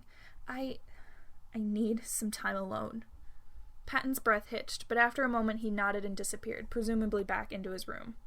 Logan tried to reach for creativity, but Virgil grabbed his outstretched hand and shook his head. The logical side pursed his lips and glanced back up. If you change your mind, creativity, my door is open to you. Creativity nodded shakily, and in a flash they were gone as well. He tangled his hands in his hair, tugging at it and grounding himself.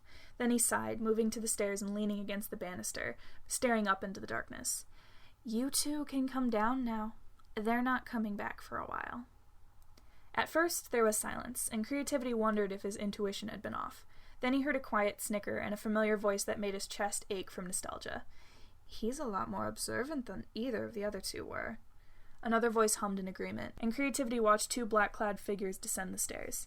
You put on quite a show, didn't you? And I didn't detect a single lie. I suppose that means Remus really is gone, then? Deceit asked, face a mask of cool indifference. The corners of Creativity's mouth tugged upward. He's not gone. Neither is Roman. But they aren't here anymore.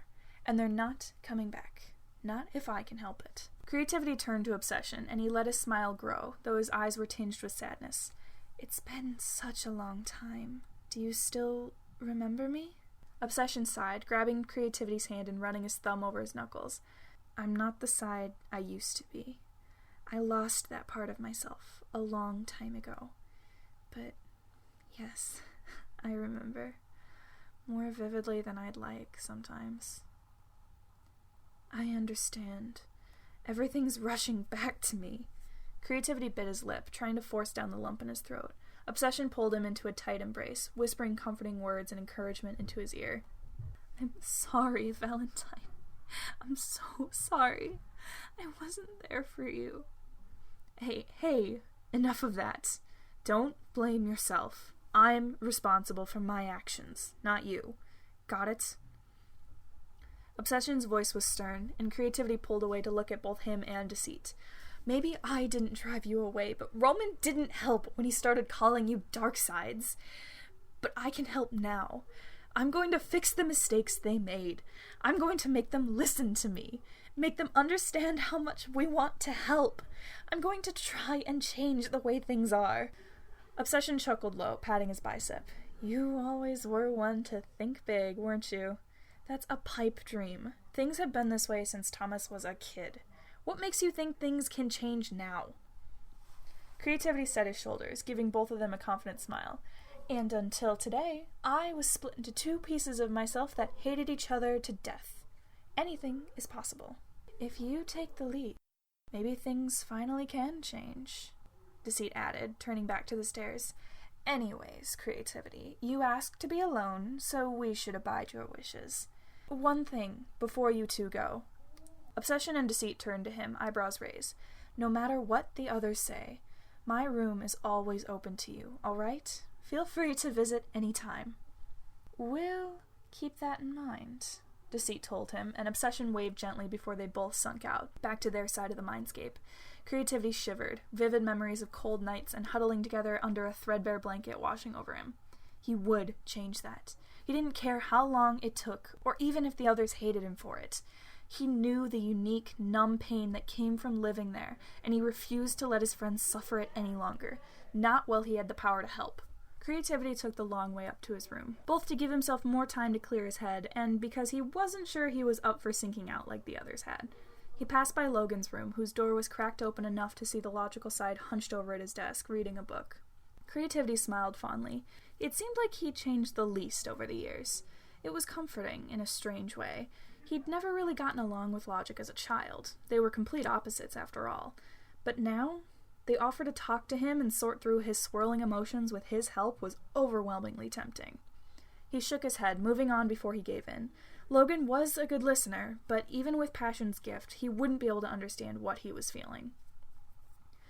Virgil's door was also open, though between the all-black door and the dim lighting inside, that wasn't easy to tell. Creativity regretted his words when he woke up. Virgil had looked so sad hearing his old name.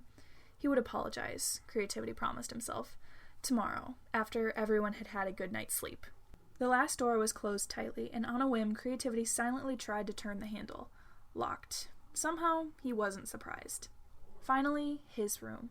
The door was completely blank. No distinguishing characteristics to designate it as his. Gone were the painted designs and hung sign labeling it as Roman's. The corner of his mouth twitched upward. A blank slate. Perfect. Creativity leaned against the door as he stepped in, letting it click closed quietly. He took a deep breath, the emotions swirling wildly in his chest, threatening to burst.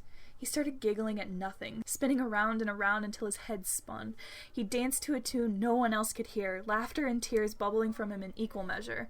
There were no words to describe the unbridled joy that coursed through his veins. Creativity grabbed a pillow as he flopped onto his bed, hugging it tightly to his chest and squealing into it. He kicked his legs in the air as his giggles died down, though the warmth in his chest didn't fade. I missed you. I missed us. I missed me. Chapter 5. The Epilogue.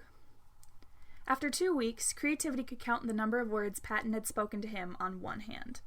It wasn't like the feeling wasn't mutual. Creativity was in no rush to go back to the way things were. Patton didn't mean to hurt him, of course. None of them did. But that didn't change how it was his influence that had led to him splitting himself apart all those years ago. Part of him wanted to forgive Patton. Part of him wanted to ignore him forever. Creativity could guess which of his pieces felt which way. It led to him feeling rather indifferent about the whole thing, tired from the internal conflict. The other two had tried to give the two of them space and let them work things out on their own. But after dinner one night, when Patton cleared everyone's dishes from the table and set the dishwasher running with only a vague smile in the general direction of the couch before he retreated to his room, they broke. "Don't you care that he's ignoring you?" Virgil asked, hissing slightly as he tried to keep his voice under control. Creativity looked up from the script in his hands, checking the final draft before they filmed the video the next week. "He's not exactly ignoring me," Creativity mumbled. "Did they really have to have this conversation now? He's spoken exactly 4 words to you in the last 2 weeks, unless you two spoke within that period and I'm not aware of it," Logan interjected. Creativity huffed, putting the script down. "No, he hasn't said anything to me. But I haven't been trying either. What makes you think I want him to talk to me?" Virgil shrunk back at that, though Logan didn't seem fazed. "Don't you want to make up with him? Don't you want him to apologize for what happened?" "The way I see it, I'm the one who said bad things to Patton. If anyone should be apologizing, shouldn't it be me?" Creativity droned. "But..." He sighed, leaning over and dropping the script in Logan's lap before standing up and stretching his arms above his head, feeling his joints pop. "I know if you were in my situation, you'd want apologies from whoever hurt you. But what's the point of getting them if they don't mean anything? I'm not interested in empty words or fake apologies. If he's avoiding me, then I hope that means he's putting some actual thought into this whole thing. Virgil reached out and snatched Creativity's wrist before he could walk away, staring at him with wide eyes. But if you two don't talk, you might never make up. Virgil, if Deceit came down the stairs right now and apologized for everything that happened between the two of you, would you believe he was being genuine? Creativity stared intently as he asked. The former dark side blinked, and he suddenly couldn't meet Creativity's eyes. That's different. Patton's not Deceit, and I'm not you. You've always gotten along with Patton. You hate getting into fights with him, so why... Roman disliked getting into disagreements with Patton, but we should not expect Creativity to react the same way. Remember, Virgil, he's not just Roman anymore, Logan gently reminded him, and Virgil hung his head. I know. I don't want you two to end up like we did. Creativity knew he was referring to his and Deceit's strained relationship. Even with Remus's memories, he still didn't know the full details of everything that had gone down between them. Whatever had happened, it had clearly ruined a good relationship they'd had. He smiled, leaning over to pat Virgil's shoulder gently. Thank you for worrying about me. I really do appreciate it. Patton will come around in his own time. It's frustrating, but unfortunately, feelings are not something that can be explained or fixed like a material object.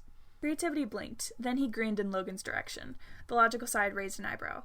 What, did I say something odd? No, I'm just surprised, that's all. You've come a long way from where you used to be, Logan. I'm proud of you. The logical side froze, staring down at the script in his hands in shock. Creativity laughed softly. Oops, I think I broke him. Make sure Logan gets to bed sometime tonight, will you, Virgil? I'm gonna go and finish up some other things in my room. Virgil watched the creative side round the stairs and disappear from view, footsteps echoing above them. Then he reached over to snap his fingers in front of Logan's face, breaking him out of his frozen state. You know, I'm still having a little trouble remembering that that's not Princey. But when he says stuff like that... Logan cleared his throat, adjusting his glasses with the faintest tinge of red in his cheeks. Indeed. Now, shall we retire for the night? Virgil snickered as Logan stood up quickly, crumpling the script in his haste to leave the common area before the anxious side noticed his blushing. Unfortunately for him, Virgil was nothing if not observant. Hey, Lo? Logan stopped halfway up the stairs, staring down. Yes, Virgil? For what it's worth, I'm proud of you too, Teach. Virgil couldn't see him blush, but his hasty retreat and door slam was enough to tell him the truth. Virgil chuckled. Wow, he should try doing that more often. Creativity had no shortage of projects to work on. Besides Thomas's normal workload, he'd been working daily to develop new ideas, worlds they could explore, concepts Roman never would have considered, ideas Remus never could have cultivated. It kept him up late every night, long after the others had gone to bed. He couldn't help it. For the first time, his work actually meant something to him, and he just knew it would show when he finally shared it. His hand was on fire, swapping back and forth between his notebook and sketchpad, ideas flowing as smooth as a river. There was nothing holding him back but the cramps that he occasionally had to shake out of his hand. Creativity paused. He thought he'd heard something, the smallest of noises that had broken him out of his creative trance. His hand hovered, pencil still tightly in his grip. There it was again. It was coming from behind, beyond his door. It sounded like a knock. Creativity glanced at the clock on his nightstand. It was just past midnight. It was probably Logan, coming to make him go to bed and give him a lecture on the importance of healthy sleeping habits. Creativity? Are you still awake? That wasn't Logan. Creativity tensed, his left hand shaking uncontrollably. Whether it was from fear or anger, he wasn't quite sure. He gently held his left hand in his right, running his thumb over his knuckle. It's okay. He can't hurt us. I won't let him. The creative side stood, his back screaming in protest as he moved to the door. He took a deep breath and opened it, trying to suppress both a smile and a sneer at the sight of him. Patton, it's late. Shouldn't you be asleep? I wanted to talk to you, if you'll let me.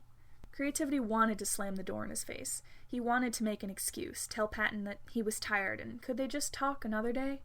But against his better judgment, he moved aside. Patton took it as a silent invitation, and after a moment he stepped inside, searching Creativity's face for emotion. Creativity had never been happier than, at this moment, that he was a well-practiced actor, as he schooled his features into a blank stare. The moral side stood awkwardly just inside the doorway, as Creativity leaned back against the footboard of his bed. It gave him a twisted sense of satisfaction, knowing Patton was so uncomfortable in his presence. Patton inhaled sharply, eyes fixed firmly at Creativity's feet. He kept his hands clasped tightly in front of him, knuckles white from his grip. "Before I say anything else, I want to apologize for avoiding you these past few weeks. I was so confused. I didn't know how to feel about what happened, and I didn't want to risk saying something that would hurt your feelings because I didn't give myself enough time to think about it." Creativity crossed his arms, watching Patton's face carefully. His left hand was still shaking, but he gripped his right arm hard to hide it. His nails were going to leave marks, but he didn't particularly care. "It's fine." That wasn't what Patton had wanted to hear, judging by how his face twisted in guilt. "It's not like I don't accept you. We had watched you, Remus had just disappeared, and we didn't know what happened, and then Roman collapsed, and his outfit started turning completely black, and we couldn't wake him up for hours, so I was so relieved when I thought he'd come back, and when you told us that you weren't him anymore, I didn't know what to do." "So sorry to disappoint," Creativity quipped sarcastically, rolling his eyes. Patton waved his hands wildly, trying to backpedal. I didn't mean, I'm happy, you're back to normal, I was just... He blew out a breath, letting that sentence fall. "I guess that didn't make you feel any better, did it?" Finally, the walls that Creativity had built up started to break and he sighed, letting his arms fall. "It's okay, Patton. I get it. This whole thing has taken some adjustment from all of us." "Yes, but that's only half of what I wanted to apologize for." "What do you mean?" Patton slowly took a breath, trying to calm his racing heart. "I thought about what you said, and you were right." Creativity narrowed his eyes. "About what?" "I was the reason you two split up in the first place, all those years ago. It was my fault." Patton forced his hands apart, reaching up to wrap his arms around himself. "I've always tried to protect Thomas, to make sure that he was doing the right thing. I thought to be a good person, he had to have good thoughts as well, and that didn't match up with reality." He was blinking rapidly now. "I really didn't mean to cause harm. I never meant for you two to split into completely separate people. I just thought it would be good if Thomas could keep better control of those thoughts. Even after it happened, I should have treated you two the same, but I didn't. I was selfish, and I thought this was the chance to... I don't even know anymore. I don't know what I was thinking." Patton was crying now. The tears flowed freely down his cheeks, and he made no move to stop them. "They cared so much for each other, but I was blind to it. I thought I knew better than you two on what Thomas wanted and needed, and in the process, I completely ruined your relationship. I promise I didn't mean to. I wasn't as good at taking your feelings into account back then, and I know that's no excuse, and it doesn't change what happened or make up for what I did, but I just want you to know that I am so, so sorry, and I understand if you hate me for it, but I just want you to know that I... He swallowed, breath hitching. He finally seemed to realize that there were tears running down his face as he roughly rubbed at his eyes with the heels of his hands. "I'm sorry. I promised myself I wouldn't cry. This isn't about me. This is about you. And I have no right to cry about this at all. I'm sorry. I'm sorry. I'm sorry." Patton mumbled the two words over and over again. Creativity pushed himself to a standing position, gliding over to the moral side in 2 easy strides. Patton shut his eyes tight, bracing himself for whatever scathing comment Creativity would throw at him. Whatever it was, he would take it. He knew he deserved it. But Creativity didn't say anything. Instead, he opened his arms and held Patton tightly in a hug that surprised him so much it stopped his tears. Then he heard 3 simple words that whispered into his ear, and the floodgates opened stronger than ever.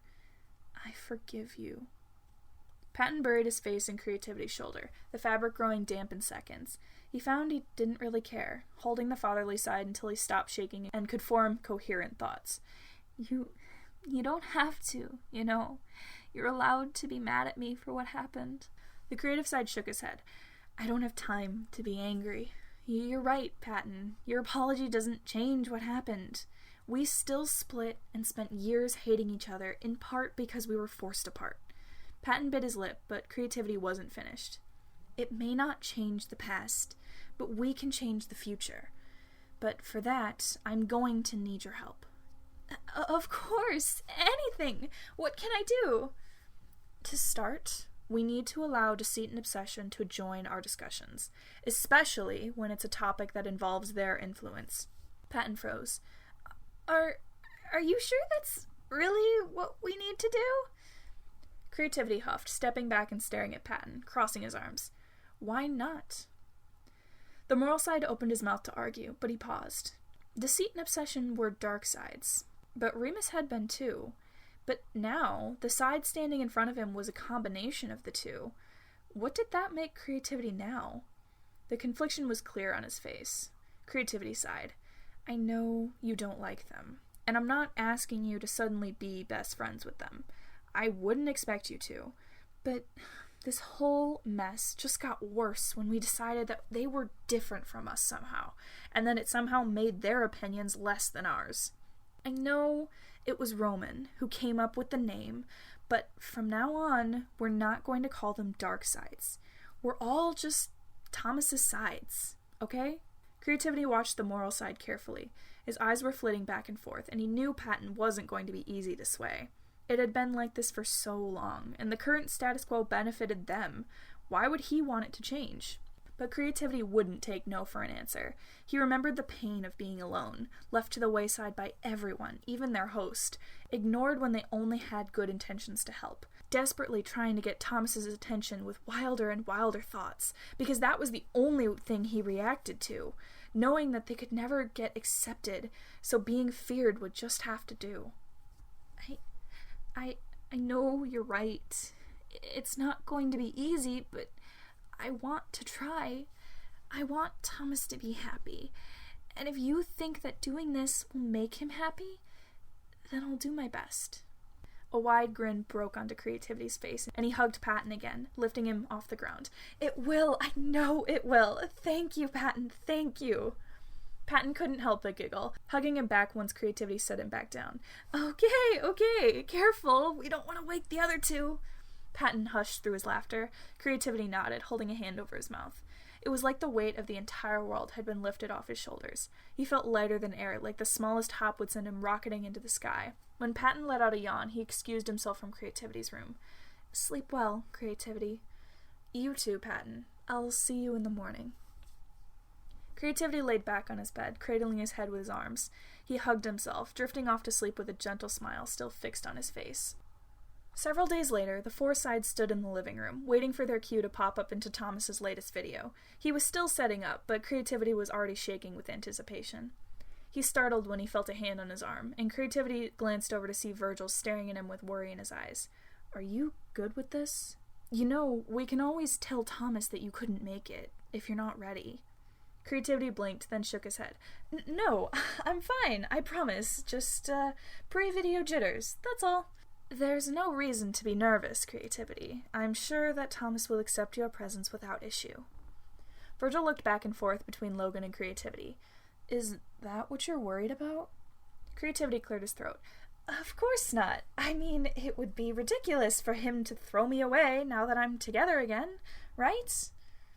He ran his fingers through his hair, his bravado crumbling before their eyes. Logan shook his head.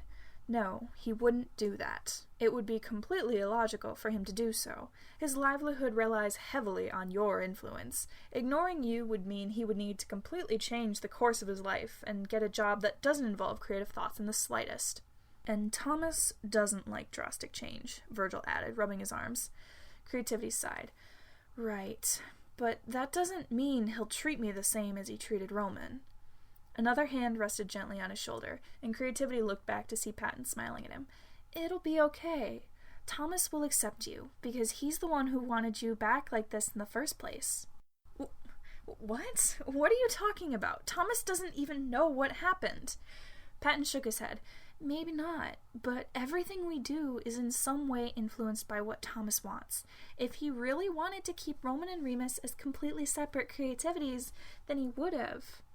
Then Patton took his hand and sandwiched it between his own, clasping it tightly. But you're here, and that means Thomas wants you here, whether he realizes it or not. Creativity felt a sudden tug in his gut, and the four of them looked up simultaneously. Thomas is ready to start filming, Logan observed. Last chance. You're scripted to rise up last. We could tell him you couldn't make it, Virgil offered. Creativity shook his head, rolling his shoulders back. No, I'm ready. Whatever happens, I want Thomas to know about me. He felt 3 pairs of eyes watching him. He flashed them a wide smile, and Logan nodded after a moment. All right, then. Then he was gone, risen up into the video. Virgil shot Creativity a wary smile before he was gone too, though he simply disappeared rather than faded like Logan did. See you up there, kiddo? Creativity nodded at Patton, who left him alone as he rose up. He closed his eyes and took a deep breath before rising up himself. Showtime. What is up, everybody? Thomas grinned widely at the camera as he did his normal energetic intro. Today's video is gonna be a little different. Over the past few weeks, I've been feeling pretty good, but also really weird. So I wanted to call everyone in and see what's been going on in this mind of mine. He put a finger to his temple as if to point to his brain. So let's go from right to left. Logan! The logical side rose up smoothly, nodding to his host. Afternoon, Thomas. Hey, Logan. So, I was wondering, did something happen recently? Like, in my mind. Logan pursed his lips. Well, physically, you're perfectly healthy. Both your body and mind are in good condition. By all my accounts, you should be feeling fine. Yeah, I'm doing alright in that department, but there's something different. Logan tilted his head. If you're worried about something, shouldn't you be asking someone else about that? Thomas chuckled. Yeah, guess you're right. Okay, then. Virgil? He couldn't help but jump slightly when the anxious side appeared. He didn't know if he'd ever get used to how quickly he could pop into his thoughts. Sup, Thomas? Virgil greeted, saluting him casually. Hey, Virg. Say, is there something you've been worried about lately? Like, more than just the usual stuff, I mean. Virgil shifted, stuffing his hands into his pockets. I don't know. There's not really anything stressful going on right now. In fact, you've been doing pretty good. Your latest videos have gotten really good feedback, you're ahead on your projects, and you've even got some more lined up when you finish the ones you have now. Things look good. You're not going to hear me complaining. Thomas narrowed his eyes. That wasn't a very helpful answer. Logan hadn't given him a proper response to his question either. He'd deflected it. He would suspect Deceit's involvement, but it was both of them. Something was wrong. Is there something you two aren't telling me? The look Virgil and Logan shared, however brief, spoke volumes. They were lying to him. Or at least they weren't being honest. Alright, fine. Maybe Roman will give me a proper answer. Hiya, kiddo, Patton interrupted, cheery as ever. Patton? But I was calling Roman. Huh? Oh, sorry. Did I mess up the order? My bad. Patton was chipper, almost unnaturally so. It reminded him of when Deceit had impersonated him, but that wasn't it. He didn't know how he knew, but he did. Thomas shrugged. Maybe Patton would tell him. It's alright, Patton. Hey, I'm curious. Hi, Curious. I'm Dad. Thomas sighed. He should have seen that one coming. Over the past few weeks, I've been feeling really off. I don't know how to explain it, really. It wasn't a bad feeling, but it was different. He saw Patton's face shift, and the fatherly side laughed awkwardly. Well, now that you mention it... I knew it! What are you guys trying to hide from me? Thomas looked between the 3 of them. Virgil sighed. It's not really our news to tell, Thomas. That only confused him more. What? Is it something Deceit's hiding from me? I thought he couldn't do that if I told you I wanted to know. Deceit doesn't have anything to do with this, kiddo. Then who does? That would be me. Thomas whipped his head towards the corner of the room, where Roman had finally risen up. Oh, Roman, you're here. Thank goodness. Everyone's avoiding my questions. Please, do you know what's been going on these past few weeks? Since when did you ask Roman for updates? The creative side snickered. Thomas blinked. Why was he referring to himself in third person? On a similar note, what happened to your outfit? The side smiled, glancing over at the other 3. Don't blame them. They were just trying to stall for me. It's a pleasure to finally be able to meet you, Thomas. I'm looking forward to helping you. Thomas narrowed his eyes, taking a closer look at Roman's outfit. It was gray, and he had a bright green sash tied around his waist. Not to mention the logo on his arm had completely changed. "You're not Roman." He shook his head, gaze soft. "No, not anymore. But I hope that we can still be friends, even if I did take over his spot." "Who are you, then?" Thomas asked, watching Logan, Patton, and Virgil for any sign of discomfort. His first thought was that this is deceit, and he'd somehow convinced the others that nothing was wrong. But he quickly threw that thought away when he noticed the soft, genuine smiles 3 of them were giving this new side. Patton was beaming brightly as the gray-clad side took a sweeping bow, then glanced up with a mischievous glint in his eyes. "Who, me? Why, it's quite simple, really." He stood up straight, holding his arms wide and flourishing his wrists. "I am creativity." Thank you all so much for listening and coming along on this ride with me. Writing I Am Creativity was so much fun, and I really have to just thank all of you for watching these videos and encouraging me to get all of these out. I'm so glad that you enjoyed this. Make sure to like, comment, and subscribe to make sure you don't miss any new series on my channel. And if you liked it and you want to read it again, you can find the link to the fic in the description. I'll see you next time.